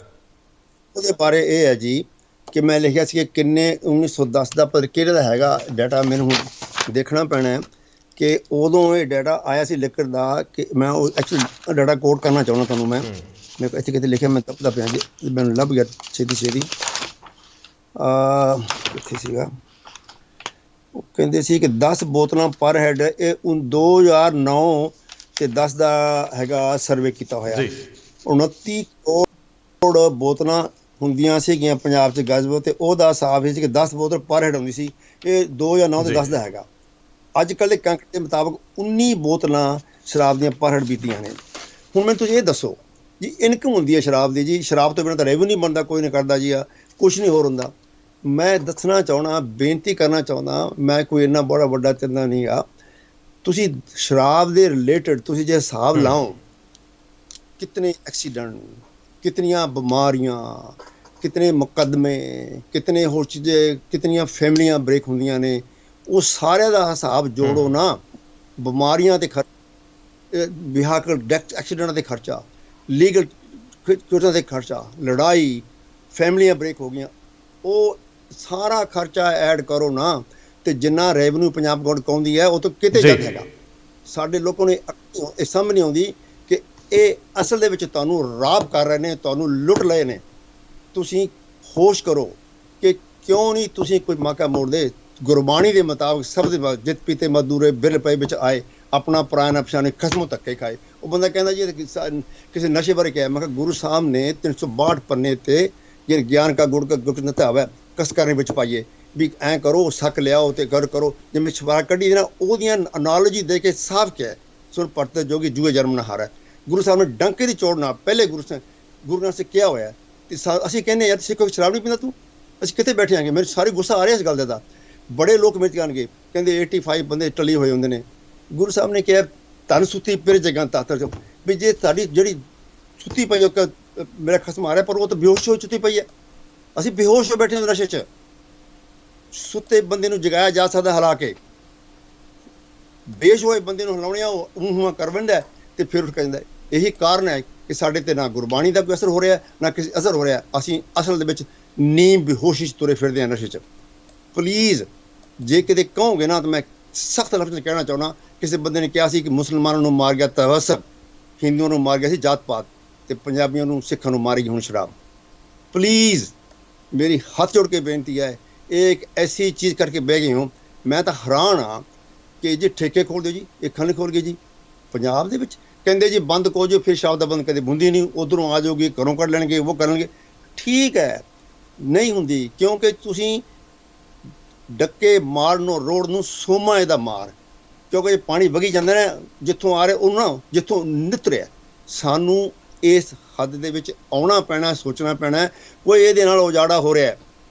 ਮੇਰਾ ਛੋਟਾ ਜਿਹਾ ਪਿੰਡ ਹੈ, ਕਦੇ ਉਹ ਸ਼ਰਾਬ ਠੇਕੇ ਨਹੀਂ ਸੁਣ, 2 ਠੇਕੇ ਨੇ ਉੱਥੇ। ਇਹ ਜਿਹੜੀ ਹੈ ਨਾ, ਇਹ ਲੇਡੀਜ਼ ਨੇ ਹਾਰ ਕੇ ਅੱਕ ਕੇ ਪਿੰਡ ਦੇ ਬਾਹਰ ਜਾ ਕੇ ਖੜ ਕੇ ਇਹ ਕਿਹਾ ਵੀ ਠੇਕਾ ਨਹੀਂ ਖੁੱਲ੍ਹਣ ਦੇਣਾ। ਅਸੀਂ ਉਹਨਾਂ ਦੀ ਮਦਦ ਕਰੋ। ਕਿਸ ਤਰ੍ਹਾਂ ਕਰਕੇ ਪੰਜਾਬ ਦੀ ਲੇਡੀਜ਼ ਵਿਚਾਰੀਆਂ ਦੁਖੀ ਨੇ, ਉਹਨਾਂ ਨੇ ਹਾਰ ਕੇ ਕੀਤਾ। ਇਹ ਨਾ ਕਹੋ ਕਿ ਸ਼ਰਾਬ ਬੰਦ ਕਰ, ਠੇਕੀ ਸ਼ਰਾਬ ਆਏਗੀ। ਬੰਦ ਕਰੋ ਸਾਡੇ ਅੰਦਰੋਂ ਉੱਠੀ ਹੋਈ ਉਹ ਲਾਲਸਾ ਉਹਦੇ। ਕਿਉਂਕਿ ਜਦੋਂ ਇਹ ਹੈ, ਇਹ ਮੁੱਢ ਬਣਦੀ ਹੈ ਡਰੱਗ ਦਾ ਵੀ, ਸਭ ਕੁਛ ਦਾ। ਇਹ ਮੁੱਢ ਬਣਦੀ ਹੈ ਲੜਾਈਆਂ ਦਾ, ਇਹ ਮੁੱਢ ਬਣਦੀ ਹੈ ਬਿਮਾਰੀਆਂ ਦਾ, ਇਹ ਮੁੱਢ ਬਣਦੀ ਹੈ ਫੈਮਲੀਆਂ ਤੋੜਨ ਦਾ, ਇਹ ਮੁੱਢ ਬਣਦੀ ਹੈ ਸਾਰੇ ਮੁਕੱਦਮੇਬਾਜ਼ੀ ਦਾ, ਮੁੱਢ ਬਣਦੀ ਹੈ ਇਹ ਜਿਹੜੇ ਐਕਸੀਡੈਂਟ ਹੁੰਦੇ ਸਾਰਿਆਂ ਦਾ। ਕਿੰਨਾ ਖਰਚਾ, ਕਿੰਨੀ ਬਰਬਾਦੀ ਇਹਦੇ ਨਾਲ ਰਿਲੇਟ ਹੁੰਦੀ ਹੈ। ਹਾਲੇ ਅਸੀਂ ਹੋਸ਼ ਨਹੀਂ ਕਰ ਰਹੇਗੇ। ਮਾਫ਼ ਕਰਨਾ ਮੈਨੂੰ ਤੁਸੀਂ, ਮਤਲਬ ਇੱਥੇ ਅਮਰੀਕਾ 'ਚ ਬੈਠੇ ਮੈਂ ਤਾਂ ਕਦੇ ਕੋਈ ਬੰਦਾ ਆਊਟ ਦੇਖਿਆ ਨਹੀਂ ਹੈਗਾ। ਐਨੀਵੇ ਚਲੋ ਤੁਸੀਂ ਮੈਨੂੰ ਮਾਫ਼ ਕਰਨਾ, ਮੈਂ ਜ਼ਿਆਦਾ ਕਹਿ ਬੈਠਾ। ਨਹੀਂ ਗੁੱਸੇ 'ਚ ਮੈਨੂੰ, ਪਰ ਇਹਦੇ ਬਾਰੇ ਨਹੀਂ, ਤੁਸੀਂ ਬਹੁਤ ਸਾਫ਼ ਗੋਈ ਨਾਲ ਗੱਲ ਕੀਤੀ ਹੈ, ਕਰਨੀ ਬਣਦੀ ਹੈ। ਜੇ ਹੁਣ ਨਹੀਂ ਬੋਲਾਂਗੇ ਕਦੋਂ ਬੋਲਾਂਗੇ? ਕਿ ਜੋ ਸਰਕਾਰਾਂ ਚਾਹ ਰਹੀਆਂ ਅਸੀਂ ਪੰਜਾਬੀ ਕਰਦੇ ਜਾਂਦੇ ਹਾਂ, ਤੇ ਨਤੀਜਾ ਇਹੀ ਹੈ ਕਿ ਮਦਹੋਸ਼ 'ਚ ਜਾਂ ਬੇਹੋਸ਼ ਹੋ ਕੇ ਅਸੀਂ ਵੋਟ ਪਾਈ ਜਾਂਦੇ ਹਾਂ। ਸਿਸਟਮ ਨਹੀਂ ਰਿਹਾ। ਔਰ ਜਿਹੜੀ ਧਰਤੀ ਵਧੀਆ ਧਰਤੀ ਸੀ, ਵਸਣ ਵਾਲੀ ਧਰਤੀ ਸੀ, ਚੰਗੀ ਧਰਤੀ ਸੀ, ਮਿੱਠੇ ਪਾਣੀ ਵਾਲੀ, ਉਹ ਹੁਣ ਮਿੱਠੇ ਪਾਣੀ ਵਾਲੀ ਤਾਂ ਕੀ, ਜ਼ਹਿਰ ਵਾਲਾ ਪਾਣੀ ਵੀ ਕਸ਼ੀਦ ਕੇ ਵੇਖਣਾ ਪੈਂਦਾ ਵੀ ਇਹਦੇ 'ਚ ਕਿੰਨਾ ਕੁ ਜ਼ਹਿਰ ਆ। ਸੋ ਸਰਦਾਰ ਸਾਹਿਬ, ਇਸ ਤੋਂ ਅਗਲਾ ਇੱਕ ਸਵਾਲ ਸੀ ਜਿਹੜਾ ਤੁਸੀਂ ਖੜਾ ਕੀਤਾ ਸੀ, ਉਹ ਸੀ ਲੀਡਰਸ਼ਿਪ ਨਾਲ ਸੰਬੰਧਿਤ। ਲੀਡਰਸ਼ਿਪ ਦਾ ਜਿਹੜਾ ਸਾਡਾ ਖੜਾ ਹੈ, ਇਹ ਦਿਨੋਂ ਦਿਨ ਹੋਰ ਵਿਸਥਾਰ ਲੈਂਦਾ ਜਾ ਰਿਹਾ, ਗੂੜਾ ਹੁੰਦਾ ਜਾ ਰਿਹਾ। ਸੋ ਇਸ ਸੰਘਣੇਪਣ 'ਚ, ਇਸ ਧੁੰਦਲਕੇ ਦੇ ਵਿੱਚ ਲੀਡਰਸ਼ਿਪ ਕਿੱਥੋਂ ਲਿਆਈਏ? ਅਖੀਰ ਦੇ ਵਿੱਚ ਜੋ ਇੱਥੇ ਹੈਗਾ ਉਹੋ ਹੀ ਆ। ਹੁਣ ਬਾਹਰੋਂ ਤਾਂ ਕਿਸੇ ਨੇ ਆ ਕੇ ਕਰਨਾ ਨਹੀਂ, ਤੇ ਸਾਡੇ ਵਾਲੇ ਬਹੁ ਗਿਣਤੀ ਲੋਕ ਜਿਹੜੇ ਕੁਝ ਕਰ ਸਕਦੇ, ਉਹ ਕਹਿੰਦੇ ਚਲੋ ਕੈਨੇਡਾ ਦੇ ਕਿਸੇ ਧਰਤੀ ਤੇ ਬਹਿ ਜਾਂਦੇ ਜਾ ਕੇ, ਬੜਾ ਖੁੱਲਾ ਏਰੀਆ, ਜਾਂ ਅਮਰੀਕਾ ਦੇ ਰਸਤੇ ਤਾਂ ਘਟ ਗਏ, ਹੁਣ ਕੋਈ ਆਸਟ੍ਰੇਲੀਆ ਤੁਰਿਆ ਜਾਂਦਾ ਹੈ। ਸੋ ਇਹ ਮੈਨੂੰ ਲੱਗਦਾ ਹੈ ਕਿ ਇੱਥੇ ਇੱਕ ਵੱਡਾ ਖਲਾ ਪੈਦਾ ਹੋ ਰਿਹਾ। ਇਹ ਵੱਧ ਵੀ ਸਕਦਾ ਜੇ ਕੁਝ ਔਰ ਰਿਕਾਰਡ ਨਾ ਕੀਤੇ ਤਾਂ। ਦੇਖੋ, ਦੋ ਗੱਲਾਂ ਨੇ, ਇੱਕ ਤਾਂ ਤੁਸੀਂ ਕਿਹਾ ਸਿਸਟਮ, ਦੂਜਾ ਲੀਡਰਸ਼ਿਪ। ਇਹ ਦੋਵੇਂ ਜੁੜੀਆਂ ਹੋਈਆਂ ਨੇ। ਪਹਿਲੀ ਗੱਲ ਲੀਡਰਸ਼ਿਪ ਦੀ ਗੱਲ ਕਰੋ, ਮੈਂ ਥੋੜੀ ਜਿਹੀ ਹਿਸਟਰੀ ਨਿਗਾਹ ਮਾਰਨ ਦੀ ਕੋਸ਼ਿਸ਼ ਕਰਦਾ।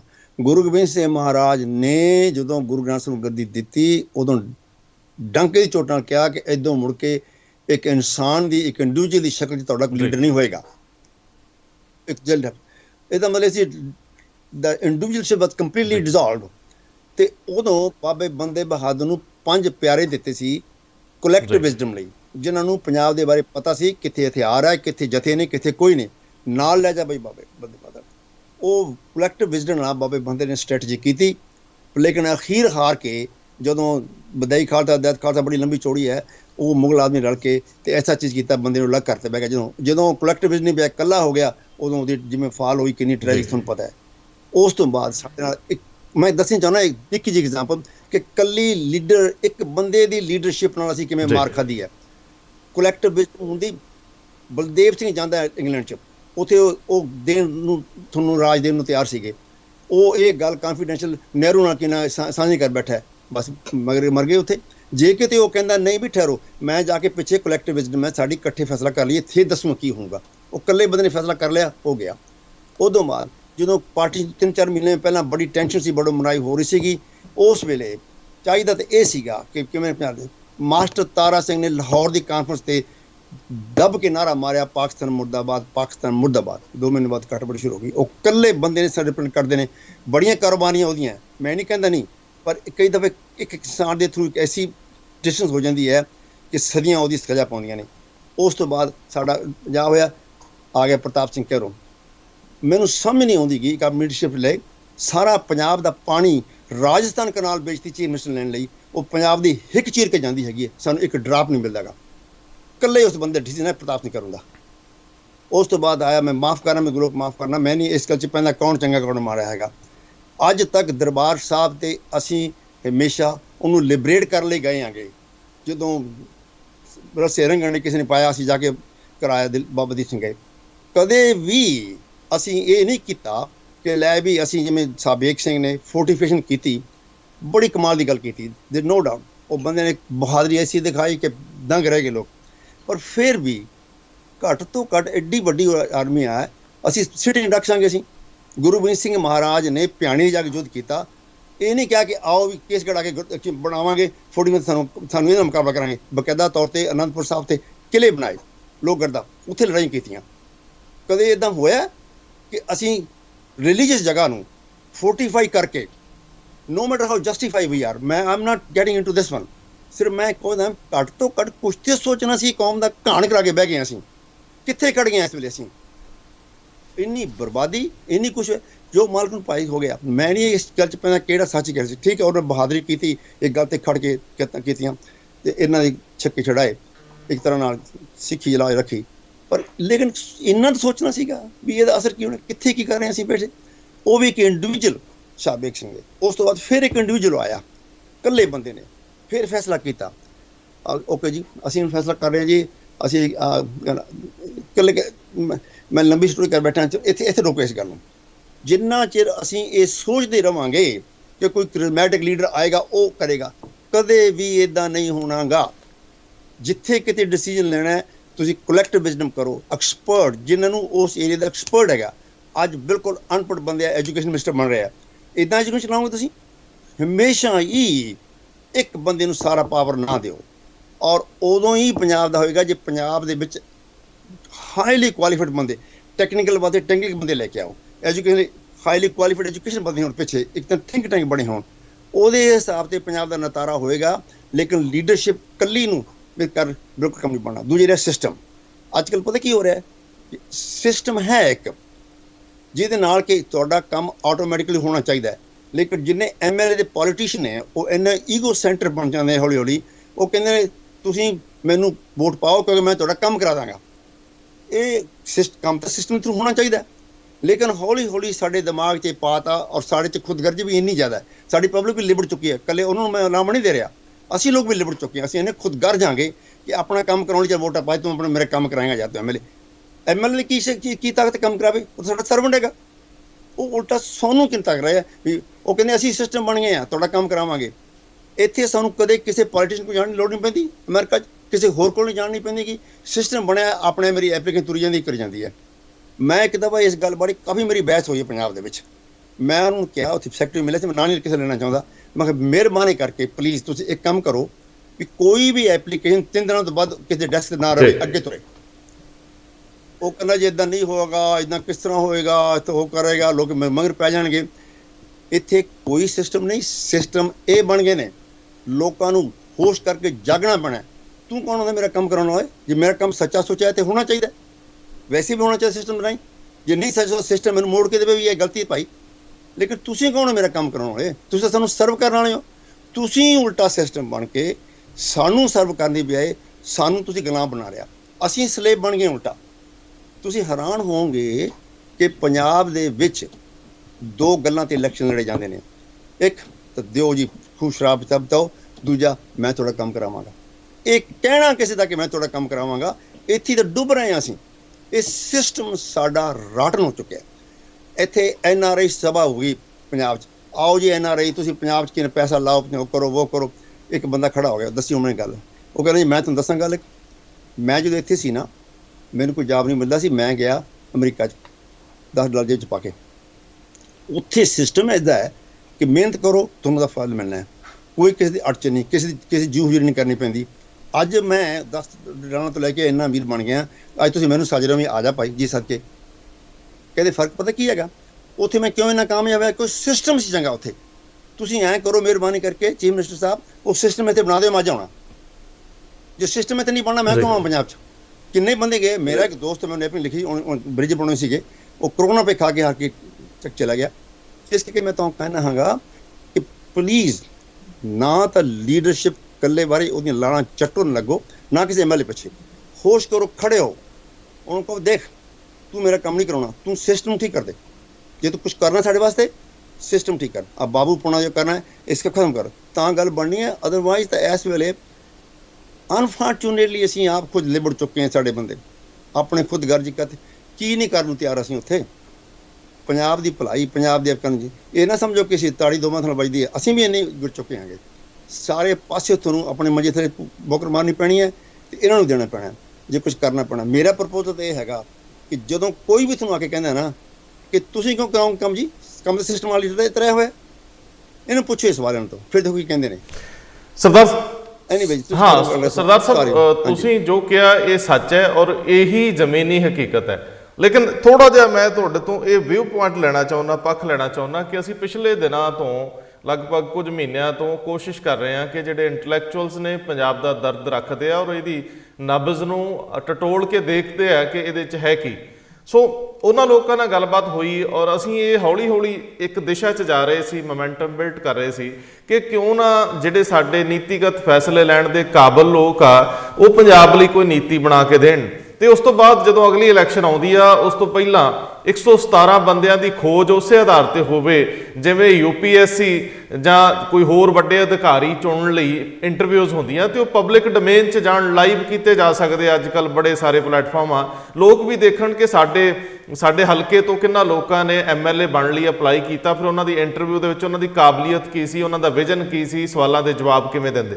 ਸੋ ਇੱਕ ਪ੍ਰਕਿਰਿਆ ਹੋ ਸਕਦੀ ਆ। ਤੁਸੀਂ ਇਹਦੇ ਬਾਰੇ ਸਾਨੂੰ ਜ਼ਰੂਰ ਦੱਸੋ ਕਿ ਜੇਕਰ ਤੁਹਾਡੇ ਵਰਗੇ ਸਿਆਣੇ ਲੋਕ ਇਸ ਪ੍ਰਕਿਰਿਆ ਦਾ ਹਿੱਸਾ ਹੋ ਜਾਣ, ਪਹਿਲਾਂ ਨੀਤੀ ਬਣਾਉਣ ਤੇ ਫਿਰ ਉਸ ਤੋਂ ਬਾਅਦ 117 ਉਹ ਜਿਹੜੇ ਨੀਤੀ ਨੂੰ ਅਮਲ 'ਚ ਲਿਆਉਣ, ਉਹਨਾਂ ਦੀ ਚੋਣ ਦੇ ਵਿੱਚ ਹਿੱਸਾ ਜਾਂ ਹੱਥ ਬਣਾ ਦੇਣ ਤੇ ਗੱਲ ਤੁਰ ਸਕਦੀ ਹੈ, ਜਾਂ ਇਹਨੂੰ ਅਸੀਂ ਖਿਆਲੀ ਪੁਲਾਓ ਵਾਂਗ ਛੱਡ ਦਈਏ ਹੁਣ? ਨਹੀਂ ਦੇਖੋ, ਇਹ ਬਿਲਕੁਲ ਹੋ ਸਕਦੀ ਹੈ ਕਿਉਂਕਿ ਬੁੱਧੀਜੀਵ ਵੀ ਕਈ ਬੜੇ ਫਰਸਟਰੇਟ ਹੋਏ ਬੈਠੇ ਨੇ। ਪਹਿਲੀ ਗੱਲ ਤਾਂ ਮੈਂ ਪੰਜਾਬ ਦੇ ਵਿੱਚ ਬਹੁਤ ਘੱਟ ਆਰਟੀਕਲ ਲੈ ਕੇ ਦੇਖਦਾ ਬੁੱਧੀਜੀਵਾਂ ਤਰਫੋਂ ਜਿਹੜੇ ਕਹਿਣ ਕਿ ਇਹਦਾ ਸੋਲੂਸ਼ਨ ਇਹ ਹੈ। ਉਹ ਤਾਂ ਅੱਬਲ ਤੇ ਕਿਨਾਂ ਹੱਥ ਛੱਡ ਬੈਠੇ ਨੇ, ਉਹ ਕਹਿੰਦੇ ਵੀ ਸਾਥੋਂ ਕੋਈ ਨਹੀਂ ਹੋਣਾ। ਇਹ ਤਾਂ ਗੱਲ ਬਹੁਤ ਉਲਝ ਚੁੱਕੀ ਹੈਗੀ ਹੈ। ਇਸ ਵੇਲੇ ਇਹ ਮੂਡ ਹੈਗਾ ਵੀ ਇੰਨੀ ਤਾਨੀ ਪਾਣੀ ਉਲਝ ਚੁੱਕੀ ਹੈ, ਇਹਦਾ ਰੱਬ ਹੀ ਰਾਖਾ ਹੈਗਾ ਹੁਣ ਕੋਈ, ਇਹ ਦਿਮਾਗ 'ਚ ਇਹ ਨਹੀਂ ਹੈਗਾ। ਲੇਕਿਨ ਇੱਕ ਬੁੱਧੀਜੀਵਾਂ ਦਾ ਥਿੰਕ ਟੈਂਕ ਕ੍ਰੀਏਟ ਕਰਨਾ ਬਹੁਤ ਹੀ ਜ਼ਿਆਦਾ ਜ਼ਰੂਰੀ ਹੈ ਔਰ ਉਹਦਾ ਤਰੀਕਾ ਇੱਕੋ ਹੀ ਹੈਗਾ ਕਿ ਜੇ ਕਿਸੇ ਨਾ ਕਿਸੇ ਤਰੀਕੇ ਦੇ ਨਾਲ, ਮੈਂ ਇੱਕ ਤੋਂ ਗੱਲ ਇੱਥੇ ਰੁਕਦਾ, 1 ਮਿੰਟ ਤੇ ਦੱਸਣਾ ਚਾਹੁੰਦਾ ਹੈਗਾ। ਤੁਸੀਂ UPS ਦੀ ਗੱਲ ਕੀਤੀ, IAS ਦੀ ਗੱਲ ਕੀਤੀ, PCS ਦੀ ਗੱਲ ਕੀਤੀ। ਤੁਹਾਨੂੰ ਦੱਸਾਂ ਅਸਲੀ ਗੱਲ, ਇੰਗਲੈਂਡ ਦੇ ਵਿੱਚ ਕੋਈ ਐਡਾ IAS ਨਹੀਂ ਹੈਗਾ, ਨਾ ਹੀ ਉਹਦੇ ਕੰਪੀਟੀਸ਼ਨ ਹੁੰਦਾ ਉੱਥੇ ਕੋਈ, ਨਾ ਹੀ PCS ਕੰਪੀਟੀਸ਼ਨ ਹੁੰਦਾ ਇੰਗਲੈਂਡ 'ਚ। ਦੇ ਡੋਂਟ ਡੂ ਦੈਟ। ਇੱਥੇ ਗੋਰਾ ਨੇ ਕੀਤਾ ਸੀਗਾ, ਇਹ ਗੁਲਾਮਪੁਣਾ ਹੈਗਾ, ਕਰਕੇ ਬੰਦੇ ਲਾਉਂਦੇ ਸੀ ਆਪਣੇ ਤਾਂ ਹੀ ਤੁਸੀਂ ਕੰਟਰੋਲ ਕਰਨਾ।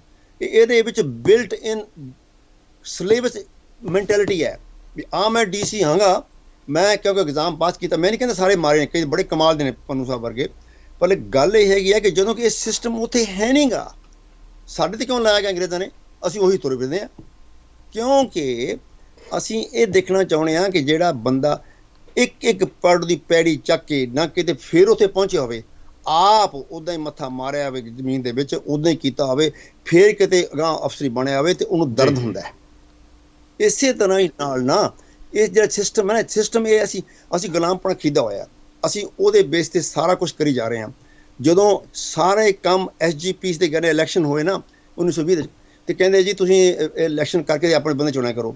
ਇਸ ਬੰਦੇ ਨੇ ਪੁੱਛ ਲਿਆ ਵੀ ਤੁਸੀਂ ਆਪਣੇ ਚਰਚ ਤੋਂ ਉਹ ਤਾਂ ਕਦੇ ਇਲੈਕਸ਼ਨ ਲੜ ਕੇ ਨਹੀਂ ਇੱਦਾਂ ਕਿ ਨਾ ਕੋਆਰਡੀਨੇਟ ਕਰਦੇ, ਸਾਨੂੰ ਇਲੈਕਸ਼ਨ ਕੋ ਦੇਤਾ। ਇਹ ਕੀ ਗੱਲ, ਤੁਸੀਂ ਕਦੇ ਆਪਣਾ ਚਰਚ ਇੱਦਾਂ ਬਣਾਏ ਨੇ ਜਾਂ ਇੱਦਾਂ ਇਲੈਕਸ਼ਨ ਕੀਤੇ ਚਰਚਾਂ ਦੇ? ਉਹ ਕਹਿੰਦੇ ਅਸੀਂ ਤਾਂ ਕੀਤਾ ਹੈਗਾ ਕਿ ਤੁਸੀਂ ਆਪ ਦੀ ਜੁੰਡੋ ਜੁਡੀ ਹੋਵੋਗੇ ਹੁਣ ਤੇ ਸਾਡੀ ਜਾਨ ਛੱਡੋਗੇ। ਇਹ ਅੰਗਰੇਜ਼ਾਂ ਦਾ ਕਹਿਣਾ ਸੀਗਾ। ਇਸ ਕਰਕੇ ਇਲੈਕਸ਼ਨ SGPC ਦੇ ਵਿੱਚ, ਰਿਲੀਜੀਅਸ ਦੇ ਵਿੱਚ, ਜਿੱਥੇ ਕੁਆਲਿਟੀ ਦੀ ਬਜਾਏ ਕੁਆਂਟੀਟੀ ਹੈ, ਪੂਰਾ ਇਕੱਠਾ ਕਰੋ, ਜਿੰਨਾ ਵੱਡੀ ਢੇਰੀ ਓਨਾ ਵੱਡਾ ਬੰਦਾ। ਇਹ ਸਾਨੂੰ ਲੈ ਕੇ ਬਹਿ ਗਿਆ ਹੈਗਾ। ਜਿੰਨੇ ਫੰਡ ਨੇ, ਜਿੰਨੇ ਨੇ, ਇਹਨਾਂ ਦੇ ਰਾਹੀਂ ਇੰਡਸਟਰੀਅਲ ਟਰਸਟ ਕੀਤਾ ਜਾ ਸਕਦਾ ਹੈ ਔਰ ਯੰਗ ਬੱਚਿਆਂ ਨੂੰ, ਐਂਟਰਪ੍ਰੋਨਰ ਨੂੰ ਲੋਨ ਦਿੱਤਾ ਜਾ ਸਕਦਾ ਹੈ। ਲਓ ਵੀ ਆਟੋ ਮਕੈਨਿਕ ਦੀ ਸ਼ਾਪ ਖੋਲ੍ਹੋ ਜੀ, ਲਓ ਜੀ ਵੈਲਡੀ ਸ਼ਾਪ ਖੋਲ੍ਹੋ ਜੀ, ਕਾਰਪੈਂਟਰੀ ਸ਼ਾਪ ਖੋਲ੍ਹੋ ਜੀ, ਲਓ ਜੀ ਤੁਹਾਡੀ ਕਮਿਊਨਿਟੀ ਸ਼ਾਪ ਖੋਲ੍ਹੋ ਜੀ, ਤੁਸੀਂ ਇਹ ਦਿਖਾ ਲਓ ਨਿੱਕੀਆਂ ਨਿੱਕੀਆਂ। Why do this go look for job from the government, they can create job themselves. Create ਕਰੋ। ਉਹ ਇੰਨੇ ਰਿਚ ਬੰਦੇ ਬੈਠੇ ਇੱਥੇ, ਇੱਕ ਦਿਨ ਦੇ ਵਿੱਚ $2 ਮਿਲੀਅਨ ਰੇਜ਼ ਕੀਤਾ ਇਹਨਾਂ ਹਿੰਦੂਆਂ ਨੇ ਸਿਲੀਕਨ ਵੈਲੀ 'ਚ, ਜਿੱਥੇ ਮੈਂ ਰਹਿ ਰਿਹਾ ਨਾ। ਕਿਉਂਕਿ ਸਾਡੇ ਬੰਦਿਆਂ ਦੇ ਵਿੱਚ ਇਹ ਹੈ ਹੀ ਨਹੀਂ ਕਿ ਪਰਸੂਟ ਆਫ ਐਕਸਲੈਂਸ ਜਾਣਾ। ਅਸੀਂ ਬਗੈਰ ਪਰਸੂਟ ਆਫ ਐਕਸਲੈਂਸ ਤੁਸੀਂ you can not have any influence or power in the world, not at home. ਇੱਥੇ CEO ਆਫ ਗੂਗਲ ਦਾ ਹਿੰਦੂ ਹੈ, CEO ਆਫ ਮਾਈਕਰੋਸਾਫਟ ਦਾ ਹਿੰਦੂ ਹੈ, ਉਹਦੀ $2 ਮਿਲੀਅਨ ਪਰ ਈਅਰ ਇਨਕਮ ਹੈ। ਇੱਥੇ ਇਹ ਸਾਡੀ ਸਿਲੀਕਾਨ ਵੈਲੀ ਦੇ ਵਿੱਚ ਇਤਨੇ ਅੰਦਰ ਬੈਠੇ ਹੈ, ਇਹਨਾਂ ਜੋ ਕੋਵਨਾ ਜੀ ਬਿਲੀਅਨ ਇੰਨੇ ਇਕੱਠੇ ਕਰਕੇ ਦੇ ਦੇਣ ਤੁਹਾਨੂੰ। ਹਾਈਲੀ ਮੈਨੇਜਿੰਗ ਪੋਜੀਸ਼ਨ ਦੇ ਵਿੱਚ ਸਾਰੇ ਬੈਠੇ। ਸਾਡੀ ਯੂਨੀਵਰਸਿਟੀ 105 ਬੱਚੇ ਨੇ ਜਿਹੜੇ ਮਾਸਟਰਸ ਕਰ ਰਹੇ ਨੇ ਕੰਪਿਊਟਰ ਸਾਇੰਸ ਦੇ ਵਿੱਚ, ਉਹਨਾਂ 'ਚੋਂ 80 ਇੰਡੀਅਨ ਨੇ, ਉਹਨਾਂ 'ਚੋਂ ਮੇਜਰ ਕਾਫੀ ਲੇਡੀਜ਼ ਨੇ, ਸਾਰੇ ਸਾਊਥ ਇੰਡੀਅਨ ਨੇ, ਬਾਕੀ ਚਾਈਨੀਜ਼ ਨੇ। ਹੈਰਾਨੀ ਦੀ ਗੱਲ ਹੈ ਕਿ ਅਸੀਂ ਕਿੱਥੇ ਬੈਠੇ ਹਾਂ। ਅਸੀਂ ਪਰਸਿਊ ਕਰਨ ਕਰਦੇ। ਸਾਡੇ ਵਿੱਚ ਸੈਲੀਬ੍ਰੇਸ਼ਨ ਆਫ ਪੰਜਾਬ 'ਚ ਇੰਨੇ ਕਰੋੜਾਂ ਖਰਚ ਕਰ ਦਿੰਦੇ ਆ ਰਾਉਂਡ ਦੇ ਵਿੱਚ। We never invest in intellectual wealth, we never create institution of excellence. ਉੱਥੇ ਪੈਸਾ ਲਾਓ, ਉੱਥੇ ਕਰੋ, ਤਾਂ ਜੋ ਅਸੀਂ ਇੱਥੋਂ ਕੋਈ ਪ੍ਰੋਫੈਸਰ ਲਿਜਾ ਕੇ ਵੀ ਆਪ ਇੰਸਟੀਟਿਊਸ਼ਨ ਐਕਸਲੈਂਸ ਹੈ, ਇੱਥੇ ਰਿਸਰਚ ਕਰ ਸਕਦੇ ਹਾਂ, ਇੱਥੇ ਹੋਰ ਜੌਬ ਦੇ ਸਕਦੇ ਹਾਂਗੇ, ਇੱਥੇ ਹੋ ਸਕਦੇ ਹਾਂ। ਹੈ ਹੀ ਨਹੀਂ ਇਸ ਪਾਸੇ ਐਕਸਲੈਂਸ ਵੱਲ ਜਾਣ ਦਾ, ਹੈ ਹੀ ਕੋਈ ਨਹੀਂ। ਓਏ ਉੱਠੋ। ਗੁਰੂ ਗੋਬਿੰਦ ਸਿੰਘ ਮਹਾਰਾਜ ਨੇ ਕੰਪੀਟੀਸ਼ਨ ਕਰ ਕਰਕੇ ਵੈਲਡਰ, ਕਾਰਪੈਂਟਰ, ਲੇਖਕ ਕੰਪੀਟੀਸ਼ਨ ਕਰਦੇ। ਗੁਰੂ ਸਾਹਿਬ ਬੈਸਟ ਤੋਂ ਬੈਸਟ ਲੋਹਾ ਲਿਆ ਕੇ ਦਿਓ, ਕਿਰਪਾਨਾਂ ਬਣਾਉਣੀਆਂ ਬੈਸਟ ਤੋਂ ਬੈਸਟ ਉਹ ਲਿਆ ਕੇ ਦਿਓ।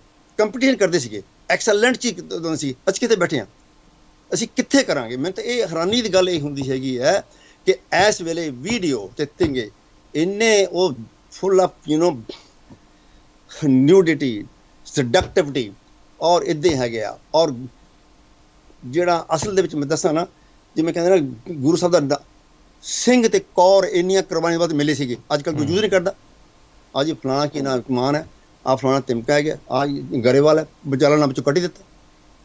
ਫਿਰ ਇੱਕ ਹੋਰ ਗੱਲ ਹੈਗੀ, ਮੈਨੂੰ ਇਹ ਨਹੀਂ ਸਮਝੀ ਕਿਸੇ ਨੇ ਕਿਹਾ ਜੀ ਪੰਜਾਬ, ਪ੍ਰੋਫੈਸਰ ਪ੍ਰਿੰਸ ਨੇ ਕਿਹਾ ਸੀ ਪੰਜਾਬ ਜਿਉਂਦਾ ਗੁਰਾਂ ਦੇ ਨਾਂ 'ਤੇ, ਜੇ ਗੁਰਾਂ ਦੇ ਨਾਂ ਦੇ ਵਿੱਚ ਕੱਢ ਦਿੱਤਾ ਤੁਸੀਂ, ਅਤੇ ਪੰਜਾਬ ਦੀ ਸੋਲ ਜਿਹੜੀ ਹੈ ਕਿਵੇਂ ਜਿੰਦਾ ਰਹੇਗੀ? ਉਹ ਤਾਂ ਮਰ ਰਹੀ ਹੈ ਹੁਣ। ਇਹ ਬੜਾ ਕੁਝ ਜਾਗਣ ਦੀ ਲੋੜ ਹੈਗੀ ਹੈ। ਇਹ ਕਿਉਂ ਨਹੀਂ ਇਹ ਹੋ ਰਿਹਾ ਗਾ? ਕੋਈ ਵੀ ਫਿਲਮ ਦੇ ਕਰੈਕਟਰ ਦੇ ਬੜੇ ਵੱਡੇ ਬੰਦੇ, ਮੈਂ ਇਹ ਨਹੀਂ ਕਹਿੰਦਾ, ਬਦਨਾਮ ਨਹੀਂ ਕਰਦਾ ਉਹਨਾਂ ਦੀਆਂ, ਬੜੀ ਅੱਛੀ ਥੀਮਾਂ ਲੈ ਕੇ ਆਉਂਦੇ ਨੇ, ਪਰ ਕਿਉਂ ਨਹੀਂ ਉਹ ਵਿੱਚੋਂ ਨਾ ਸਿੰਘ ਤੇ ਕੌਰ ਕੱਢ ਦਿੱਤਾ ਉਹਨਾਂ ਨੇ? ਕੀ ਉਹਨਾਂ ਨੂੰ ਨਫ਼ਰਤ ਹੋ ਗਈ ਉਹਨਾਂ ਨਾਲ? ਕੀ ਹੋ ਗਿਆ? ਇੰਨੀਆਂ ਮੁਸ਼ਕਿਲਾਂ ਨਾਲ, ਇੰਨੀਆਂ ਕੁਰਬਾਨੀਆਂ ਨਾਲ ਇਹ ਨਾਲ ਗੁਰੂ ਸਾਹਿਬ ਨੇ ਦਿੱਤਾ ਸੀ ਸਾਨੂੰ, ਅਤੇ ਚੱਕ ਕੇ ਉਹ ਬਾਹਰ ਮਾਰਿਆ ਸੀ। ਫਿਰ ਇਸ ਕੋਈ ਸ਼ਕਲ ਨਹੀਂ, ਸੂਰਤ ਨਹੀਂ। ਕਿੱਦਾਂ ਕਹਿ ਸਕਦੇ ਹੋ ਜੇ ਇਹ ਵੀ ਪੰਜਾਬ ਜਿਉਂਦਾ ਗੁਰਾਂ ਦੇ ਨਾਂ 'ਤੇ, ਜਿਉਂਦਾ ਕਿਵੇਂ ਰਹੇਗਾ? ਪੰਜਾਬ ਦੀ ਜਿਹੜੀ ਰੂਹ ਹੈਗੀ ਉਹ ਤਾਂ ਇਸ ਵੇਲੇ ਤੜਫ ਰਹੀ ਹੈ। ਕਿਸ ਤਰ੍ਹਾਂ ਇਹਦਾ ਉਧਾਰ ਆਏਗਾ? ਸੁਧਾਰ ਬੜੀਆਂ ਥਾਂ 'ਤੇ ਕਰਨਾ ਪੈਣਾ। ਮਾਫ਼ ਕਰਨਾ, ਮੈਂ ਇਮੋਸ਼ਨਲ ਹੋ ਰਿਹਾ। ਮੈਂ ਤਾਂ ਇਮੋਸ਼ਨਲ ਹੋ ਰਿਹਾ ਹਾਂ ਕਿਉਂਕਿ ਮੈਂ ਸੋਲੂਸ਼ਨ ਬਾਰੇ ਸੋਚ ਰਿਹਾ ਹਾਂ। ਇਹ ਨਹੀਂ ਕਿ ਚਲੋ ਕਰੋ। ਟੈਲੀਵਿਜ਼ਨਾਂ 'ਤੇ ਸਭ 'ਤੇ ਕੀ ਪ੍ਰਮੋਟ ਕਰ ਰਹੇ ਹਾਂ ਅਸੀਂ? नो फ्री फ्लोइंग लिकर आ बंदूकां चला रहे हैं ड्रैस देखो कितने nowhere close to the graceful dress of Punjab Punjab का ग्रेसफुल ड्रैस खत्म करके की कितना पिया मैं तो मामा ਧੀਆਂ ਭੈਣ ਨੂੰ देखदा हांगा जी शर्म आउंदी है भी हैं आ पंजाब रह गया कित्थे तुम पंजाब जिउंदा गुरां दे नां ते किस तरह जिउंदा गया पंजाब कल्चरली सोशली रिलीजियसली ਅਸੀਂ ਬੈਂਕਰਪਟ ਹੋ ਬੈਠੇ ਹਾਂ ਕੱਲੇ ਇਹ ਨਹੀਂ ਗੇ ਫਿਰ ਕਹਿੰਦੇ ਜੀ ਅਸੀਂ ਪੰਜਾਬ ਨੂੰ ਬਚਾ ਲਓ ਭੱਜੋ ਇੱਥੋਂ ਭੱਜੋ ਪਿੰਜ ਜੁੜ ਰਹੇ ਨੇ ਠੀਕ ਹੈ ਜਿਹੜਾ ਵੀ ਅਫਸਰ ਹੈ ਜਿਹੜਾ ਜਿਹਨੂੰ ਮਰਜ਼ੀ ਦੇਖੋ ਉਹ ਸਭ ਆਪ ਮੰਜੂ ਨੂੰ ਬਾਹਰ ਕਰਨਾ ਚਾਹੁੰਦਾ ਔਰ ਫਿਰ ਅਸੀਂ ਇਹ ਨਹੀਂ ਕਦੇ ਸੋਚਿਆ ਧਿਆਨ ਨਾਲ ਵੀ ਅਸੀਂ ਕਿੱਥੇ ਬੈਠੇ ਹਾਂ ਤੁਸੀਂ ਦੇਖੋ ਕਹਿੰਦੇ ਤਾਂ ਕਹਿੰਦੇ ਸਰਦਾਰ ਲੇਕਿਨ ਉਹਦਾ ਬੱਚਾ ਦੇਖੋ ਵਿਚਾਰਾ ਉਹ ਤੁਰਿਆ ਫਿਰਦਾ ਅਸੀਂ ਕਿੱਥੇ ਬੈਠੇ ਹਾਂ ਇਸ ਕਰਕੇ ਭਾਈ ਸਾਹਿਬ ਦੇਖੋ ਤੁਹਾਨੂੰ ਦੱਸ ਤੁਹਾਨੂੰ ਹੋ ਸਕਦਾ ਹੈ ਕਿ ਮੈਂ ਇਮੋਸ਼ਨਲ ਹੋ ਗਿਆ ਹੋਵਾਂ ਹੋ ਸਕਦਾ ਕੁਝ ਹੋ ਗਿਆ ਗੱਲ ਇਹ ਹੈਗੀ ਹੈ ਕਿ ਅਸੀਂ ਇੱਥੇ ਬਥੇਰੇ ਟੱਕਰਾਂ ਮਾਰੀਆਂ ਨੇ ਸਭ ਕੁਛ ਕੀਤੇ ਹੈਗੇ ਸਾਡੇ ਬੱਚਿਆਂ ਨੇ ਕੀਤੇ ਹੈਗੇ ਬੁਲਿੰਗ ਹੋਈ ਹੈ ਸਭ ਕੁਛ ਹੋਈ ਹੈ 74 ਦੇ ਵਿੱਚ ਮੈਨੂੰ ਮਾਰਨ ਤੱਕ ਪਏ ਸੀਗੇ ਪਰ ਕਲਗੀਧਰ ਪਾਸ਼ਾ ਜੀ ਸਾਡੇ ਅੰਗ ਸੰਗ ਹੈ ਤੇ ਦਿਖਾ ਅੱਜ ਉਹ ਵਾਕਈ ਅੰਗ ਸੰਗ ਹੈ ਲੇਕਿਨ ਕੁਛ ਸਿੱਧਕ ਤੇ ਰੱਖੋ ਨਾ ਕੋਈ ਕਰਕੇ ਤਾਂ ਦਿਖਾਓ ਨਾ ਤੁਸੀਂ ਉਸ ਜਗ੍ਹਾ ਦੇ ਉਸ ਧਰਤੀ ਦੇ ਮਾਲਕ ਹੋ ਉਸ ਧਰਤੀ ਦੇ ਜਿੱਥੇ ਗੁਰੂ ਕਲਗੀਧਰ ਤੇ ਘੋੜੇ ਦੀ ਟਮਾਂ ਦੀ ਟਾਪ ਲੱਗੀ ਜਿੱਥੇ ਉਹ ਲੱਗਿਆ ਤੁਸੀਂ ਉਹਨੂੰ ਛੱਡ ਕੇ ਜਾ ਰਹੇ ਹੋ ਉਹ ਜ਼ਮੀਨ ਜਿਹੜੀ ਕਿ ਦੁਨੀਆ ਦੀ ਸਭ ਤੋਂ ਸਰਸਬਜ਼ ਜ਼ਮੀਨ ਹੈਗੀ ਹੈ ਉਹਨੂੰ ਜ਼ਹਿਰ ਨਾਲ ਘੋਲ ਦਿੱਤਾ ਸਰ ਕਿੱਥੇ ਬੈਠੇ ਹੋ ਅਸੀਂ ਸਾਨੂੰ ਜਿੰਨਾ ਚਿਰ ਸਾਨੂੰ ਇਹ ਦਰਦ ਨਹੀਂ ਆਏਗਾ ਇੱਥੇ ਆ ਕੇ ਮੁੰਡੇ ਮੈਨੂੰ ਪਤਾ ਕਿਵੇਂ ਰੁੜ ਰਹੇ ਨੇ ਕਈ ਵਿਚਾਰੇ ਰਸਤੇ ਦੇ ਵਿੱਚ ਰੁੜ ਜਾਂਦੇ ਨੇ ਕਈ ਉੱਥੇ ਕਰ ਜਾਂਦੇ ਨੇ ਇਹ ਮਤਲਬ ਦਿਸ ਇਜ਼ ਸਾਡੀ ਐਕਸਲੈਂਸ ਇਹ ਹੈ ਵੀ ਚਲੋ ਜੀ ਪੈਸਾ ਜਿੰਨਾ ਚਿਰ ਅਸੀਂ ਹਰ ਐਸਪੈਕਟ ਦੇ ਵਿੱਚ ਨਹੀਂ ਕੁਛ ਕਰਨ ਨੂੰ ਤਿਆਰ ਮੈਨੂੰ ਤਾਂ ਮੈਂ ਤਾਂ ਮਿਹਨਤ ਕਰਦਾ ਪੰਜਾਬ ਐਗਰੀਕਲਚਰ ਨੂੰ ਹੱਥ ਜੋੜਦਾ ਹਾਂਗਾ ਵੀ ਵਾਸਤਾ ਰੱਬ ਦਾ ਪਲੀਜ਼ ਤੁਸੀਂ ਕੋਈ ਨੈਚੁਰਲ ਤਰੀਕੇ ਨਾਲ ਮਨਿਓਰ ਹੁੰਦੀਆਂ ਦੂਜੀਆਂ ਨੇ ਕੋਈ ਕੁਛ ਸ਼ੁਰੂ ਕਰਾਓ ਮਾੜਾ ਮੋਟਾ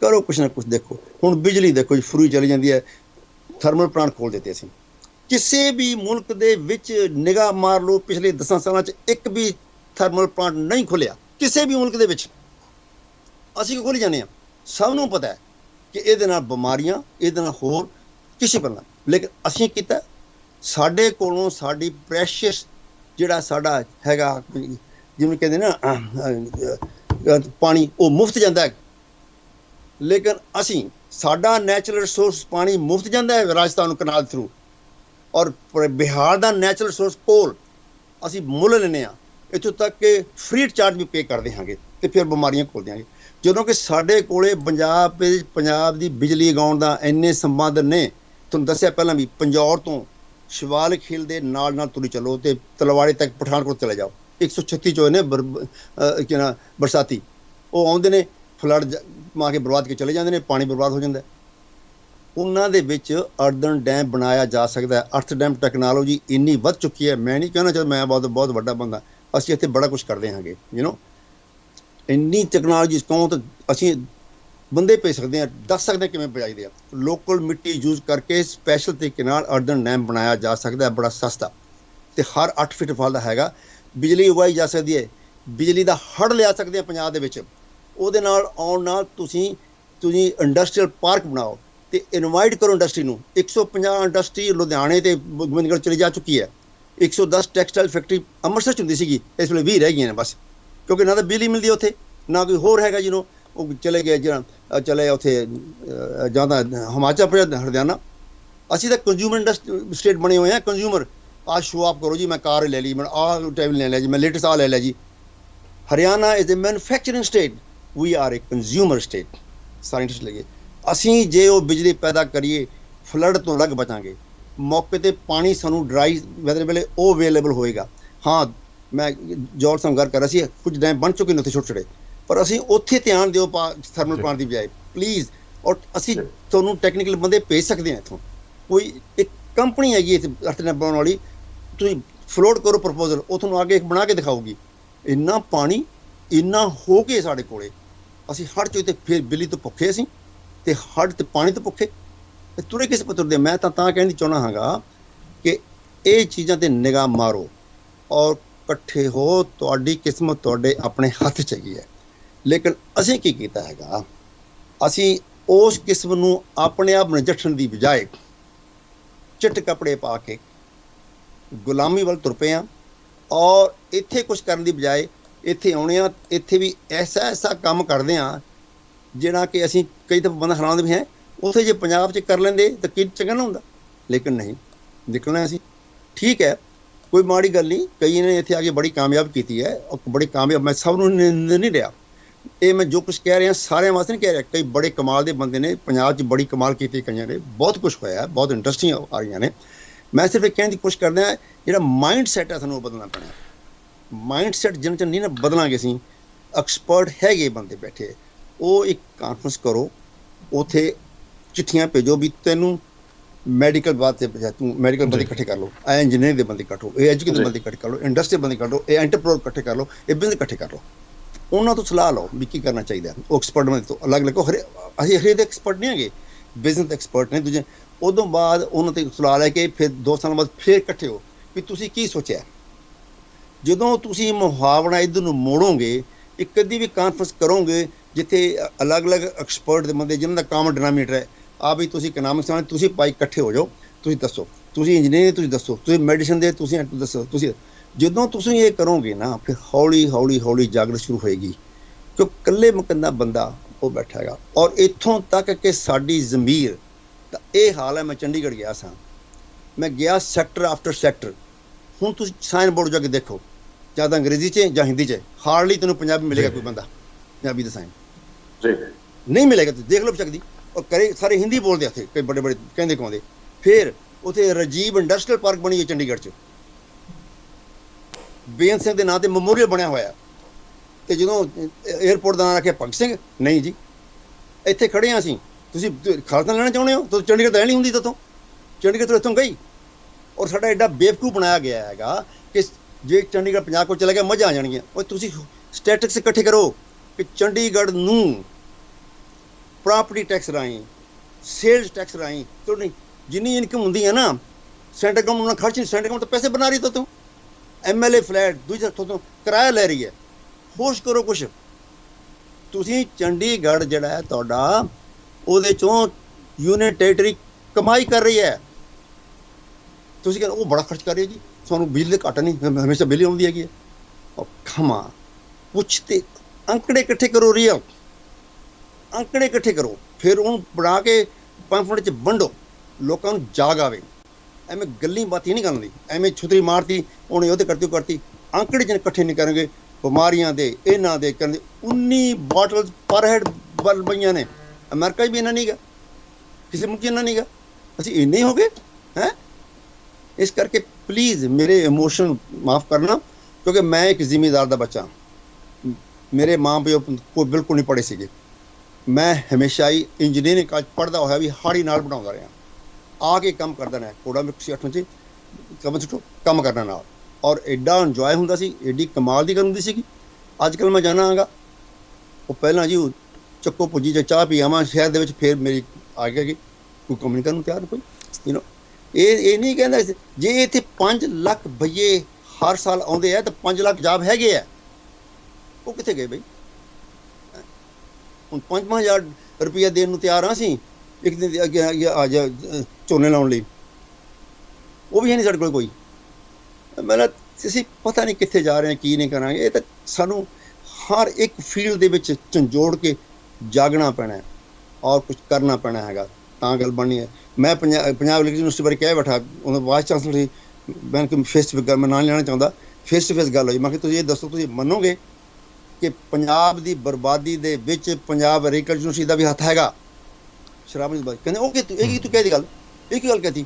ਉਹ ਤਾਂ ਮੇਰੇ ਗੱਲ ਨੂੰ ਪਿਆ। ਮੈਂ ਕਿਹਾ ਧਿਆਨ ਨਾਲ ਸੁਣੋ, ਪੰਜਾਬ ਐਗਰੀਕਲਚਰ ਯੂਨੀਵਰਸਿਟੀ ਨੇ ਜੀ ਸਦਕੇ ਵੈਲ ਇੰਟੈਂਸ਼ਨ ਉਹ ਵੀ ਲਿਆਂਦੇ, ਝਾੜ ਵਧ ਗਈ, ਪਰ ਇਹ ਨਹੀਂ ਸੋਚਿਆ ਕਿ ਭਾਈਆ ਇਹਨਾਂ ਦੇ ਖਾਤਰ ਨਾ ਸਾਨੂੰ ਫਰਟੀਲਾਈਜ਼ਰ ਸਪਰੇ ਕਰਾਉਣਾ ਪੈਂਦਾ ਹੈ। ਉਹਨਾਂ ਨੇ ਕੀ ਹੌਲੀ ਹੌਲੀ ਹਰ ਸਾਲ ਉਹ ਜ਼ਿਆਦਾ ਮੰਗਣ ਲੱਗੀ, ਜ਼ਿਆਦਾ ਮੰਗਣ ਲੱਗੀ, ਸਾਰੇ ਪੰਦੇ ਪੰਛੂ ਸਭ ਮਾਰ ਛੱਡੇ, ਪਾਣੀ ਜ਼ਹਿਰ ਹੋ ਗਿਆ, ਹੁਣ ਸਭ ਕਾਲੀਆਂ ਨੇ। ਚਲੋ ਝਾੜ ਜ਼ਿਆਦਾ ਤੇ ਪੱਲੇ ਕੀ ਪਿਆ ਤੁਹਾਡੇ? ਇਸ ਕਰਕੇ ਉਹਨਾਂ ਉੱਤੋਂ ਪਕਾਈ ਜ਼ਿਆਦਾ ਸਭ ਕੁਛ। ਮੈਂ ਮਾਫ਼ ਕਰ, ਮੈਂ ਬਾਰ ਬਾਰ ਗੱਲ ਦੁਹਰਾਈ ਜਾਂਦਾ, ਮੈਂ ਇਮੋਸ਼ਨਲ ਹੋ ਗਿਆ, ਪਰ ਮੇਰੀ ਇੱਕੋ ਹੀ ਬੇਨਤੀ ਹੈ, ਕਿਉਂਕਿ ਮੈਂ ਬਿਲਕੁਲ ਗਲਤ ਹੋ ਸਕਦਾ, ਕਿਉਂਕਿ ਮੈਂ ਖੁਦ ਜ਼ਿਮੀਂਦਾਰ ਦਾ ਬੱਚਾ, ਮੈਂ ਜ਼ਿਮੀਂਦਾਰ 'ਚ ਰਿਹਾ ਹਾਂਗਾ। ਜਦੋਂ ਮੈਂ ਸੁਣਦਾ ਪੰਜਾਬ ਬਾਰੇ, ਮੇਰੀ soul remain tormented inside. I just can't see this ਕਿ ਹੈ ਇਤਨਾ ਫਰਟਿਲ ਲੈਂਡ, ਆਹ ਕਲਚਰ ਤੇ ਆਹ ਚੀਜ਼ ਦੇ ਵਿਰਸਾ ਸਾਡੇ ਕੋਲ ਹੋਵੇ।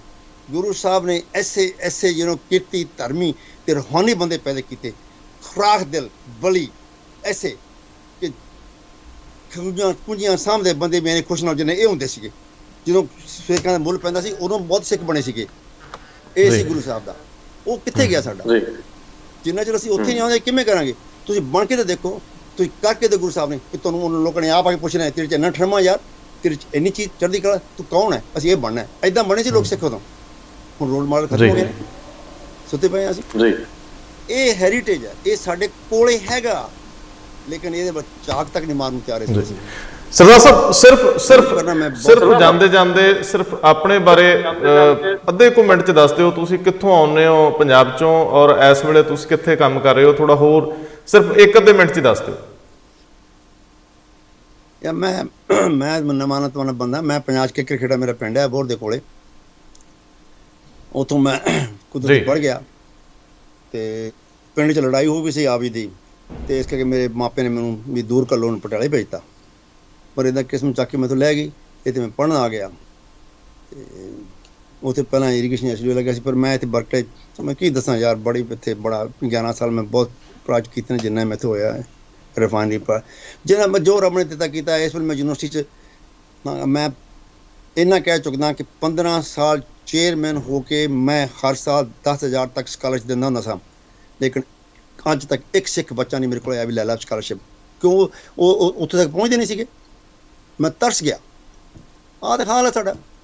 ਕਿਉਂਕਿ ਮੈਂ ਖੁਦ ਆਪ ਜਦੋਂ ਸਕੂਲ ਜਾਂਦਾ ਸੀ, ਕਿਉਂਕਿ ਘਰੇ ਆ ਕੇ ਤਾਂ ਮੈਂ ਵਾਹੀ ਕਰਨੀ ਸੀ ਨਾਲ, ਸਕੂਲ 'ਚ ਪੂਰਾ ਧਿਆਨ ਲਾ ਕੇ ਪੜ੍ਹਦਾ ਸਾਂ ਤੇ ਆ ਕੇ ਕੰਮ ਕਰਦਾ ਸਾਂ। ਉਹ ਧਿਆਨ ਨਾਲ ਮੇਰੀ ਜਿਹੜੀ ਫੋਕਸ ਸੀਗੀ ਇੰਨੀ ਸਟਰੋਂਗ ਹੋ ਗਈ ਕਿ ਬਰਕਲੇ ਆ ਕੇ ਮੈਨੂੰ ਉਹ ਪਾਰ ਪਾ ਗਈ। ਨਹੀਂ ਤਾਂ ਆ ਕੇ ਗੋਲਡ ਮੈਡਲ ਇੱਥੇ ਹੈ, ਸਿਲਵਰ ਮੈਡਲ ਇੱਥੇ ਹੈ, ਫਰਾਂਸ ਤੋਂ, ਜਰਮਨੀ ਤੋਂ। ਮੈਂ ਤਾਂ ਆਇਰਨ ਮੈਡਲਿਸਟ ਹਾਂ। ਅਸੀਂ ਤਾਂ ਫਾਲਾ ਕੁੱਟਦੇ ਹੁੰਦੇ ਸਾਂ। ਮੈਂ ਯਾਰ ਮੇਰੇ ਤੇ ਕੀ ਬਣੂਗਾ? ਬਸ ਮੈਂ ਇਹ ਕਹਿ ਹੁੰਦਾ ਸੀ, ਮੈਂ ਬਾਪੂ ਨੇ ਕਿਹਾ ਸੀ, ਪੁੱਤ ਬੈਠ ਕੇ ਸਿੰਘ ਨੂੰ ਹੱਥ ਸਵੇਜੇ ਸਿੰਘ ਨਹੀਂ ਛੱਡੀਦਾ। ਉਹ ਮੇਰੇ ਨਾਲ ਮੁੰਡਾ ਬੈਠਾ ਸੀ ਪੰਜਾਬੀ, ਉਹ ਕਹਿੰਦਾ ਤੁਸੀਂ ਕੀ ਕਹਿੰਦੇ ਨੇ ਨਾ? ਮੈਂ ਯਾਰ ਮੈਂ ਇੱਥੇ ਫਸ ਗਿਆ, ਇੱਥੇ ਨਹੀਂ ਪੜ੍ਹਾਈ 'ਚ, ਇੱਥੇ ਸਾਰੀ ਗੋਲਡ ਮੈਡਲਿਸਟ ਨੇ, ਮੈਂ ਤਾਂ ਆਇਰਨ ਮੈਡਲਿਸਟ ਹਾਂ। ਪਰ ਲੇਕਿਨ ਰੱਬ ਦੇ ਤਬਕ ਨਾਲ ਕਲਗੀਧਰ ਪਾਤਸ਼ਾਹ ਅੰਗ ਸਣਗੇ, ਔਰ ਇਹ ਇੱਕ ਜ਼ਿਮੀਂਦਾਰ ਦਾ ਪੁੱਤ ਹੋਣ ਕਰਕੇ ਸਕੂਲ ਦੇ ਵਿੱਚ ਟਿਕ ਲਗਾ ਕੇ ਸਣ ਦੀ ਆਦਤ ਪਈ ਸੀਗੀ। ਇਸ ਕਰਕੇ ਇੱਥੇ ਬਰਕਲੇ ਜਦੋਂ ਮੇਰਾ ਹੱਥ ਖੜਦਾ ਸੀਗਾ ਵੀ ਇਹ ਔਖਾ ਸਭ ਪੁੱਛੇਗਾ, ਅਦਰਵਾਈਜ਼ ਮੈਂ ਕੁਛ ਨਹੀਂ ਗਾ। ਇਹ ਸਿਰਫ ਸੱਚੇ ਪਾਤਸ਼ਾਹ ਦੀ ਮਿਹਰਬਾਨੀ ਹੈ। ਮੇਰੀ ਇੰਟਰੋਡਕਸ਼ਨ 30 ਮਿੰਟ 'ਚ ਇੰਨੀ ਕਹਿ ਲਓ ਕਿ ਸਿਰਫ ਉਹ ਕਲਗੀਧਰ ਪਾਤਸ਼ਾਹ ਦਾ ਇਹ ਕਿ ਸਭ ਤਾਂ ਹੀ ਹੋਏ ਸਾਹਿਬ ਬਿਲਕੁਲ ਸੱਚ ਹੈ। ਉਹਨਾਂ ਨੇ ਪਾਰ ਪਾਤੀ। ਮੈਂ ਤਾਂ ਕੀ ਬਾਤ ਹੋਣੀ ਆ। ਬਹੁਤ ਮਿਹਰਬਾਨੀ। ਅਸੀਂ ਤੁਹਾਡੇ ਨਾਲ ਇੱਕ ਦਿਨ ਕੁਝ ਜ਼ਿਆਦਾ 5 ਤੋਂ 6 ਲੋਕਾਂ ਦੇ ਨਾਲ ਗੱਲ ਕਰਨੀ ਚਾਹਾਂਗੇ ਇਕੱਠਿਆਂ, ਔਰ ਤੁਹਾਡੀ ਇਨਪੁਟਸ ਵੀ ਚਾਹਾਂਗੇ, ਔਰ ਨਾਲ ਦੀ ਨਾਲ ਪੰਜਾਬ ਵਧੇ ਫੁੱਲੇ, ਇਹਦੇ ਲਈ ਤੁਹਾਡਾ ਸੁਪਨਾ ਸੱਚ ਹੋਵੇ, ਇਹਦੇ ਲਈ ਕਿਹੜੇ ਐਫਰਟਸ ਕਰਨੇ ਆ ਇਹ ਤੁਸੀਂ ਸਾਨੂੰ ਦੱਸੋਗੇ। ਅਸੀਂ ਤੁਹਾਨੂੰ ਇਸ ਸਾਰੀ ਮੁਹਿੰਮ ਦੇ ਵਿੱਚ ਅਗਵਾਈ ਲਈ ਸੱਦਾ ਦਿੰਦੇ ਆ। ਬਹੁਤ ਮਿਹਰਬਾਨੀ, ਬਹੁਤ ਧੰਨਵਾਦ। ਬਹੁਤ ਜਲਦੀ ਦੁਬਾਰਾ ਮਿਲਦੇ ਆ ਔਰ ਵਿਸ਼ੇ ਤੇ ਮਿਲਦੇ ਆ। ਮੈਂ ਆਪਣੇ ਹੱਥ ਜੋੜ ਕੇ ਮਾਫੀ ਮੰਗਦਾ ਕਿਉਂਕਿ ਮੈਂ ਬਹੁਤ ਇਮੋਸ਼ਨਲ ਹੋ ਗਿਆ। ਮੇਰੇ ਕੋਲ ਤਰੀਕੇ ਹੈਗੇ ਨਹੀਂ ਕਿ ਮੈਂ ਆਪਣੇ ਤਰਫੋਂ ਜਿੰਨਾ ਕਿ ਮੈਂ ਤੁਹਾਨੂੰ ਤਿਲ ਫੁੱਟ ਪਾਉਣ ਨੂੰ ਤਿਆਰ ਹਾਂ, ਪਰ ਮੈਂ ਇਮੋਸ਼ਨਲ ਹੋ ਗਿਆ। ਮੈਂ ਕੀ ਕਰਾਂ? ਮੈਨੂੰ ਪੰਜਾਬ ਦੇ ਮੈਨੂੰ ਜ਼ਰੇ 'ਚ ਮੇਰਾ ਦਰਦ ਹੈ।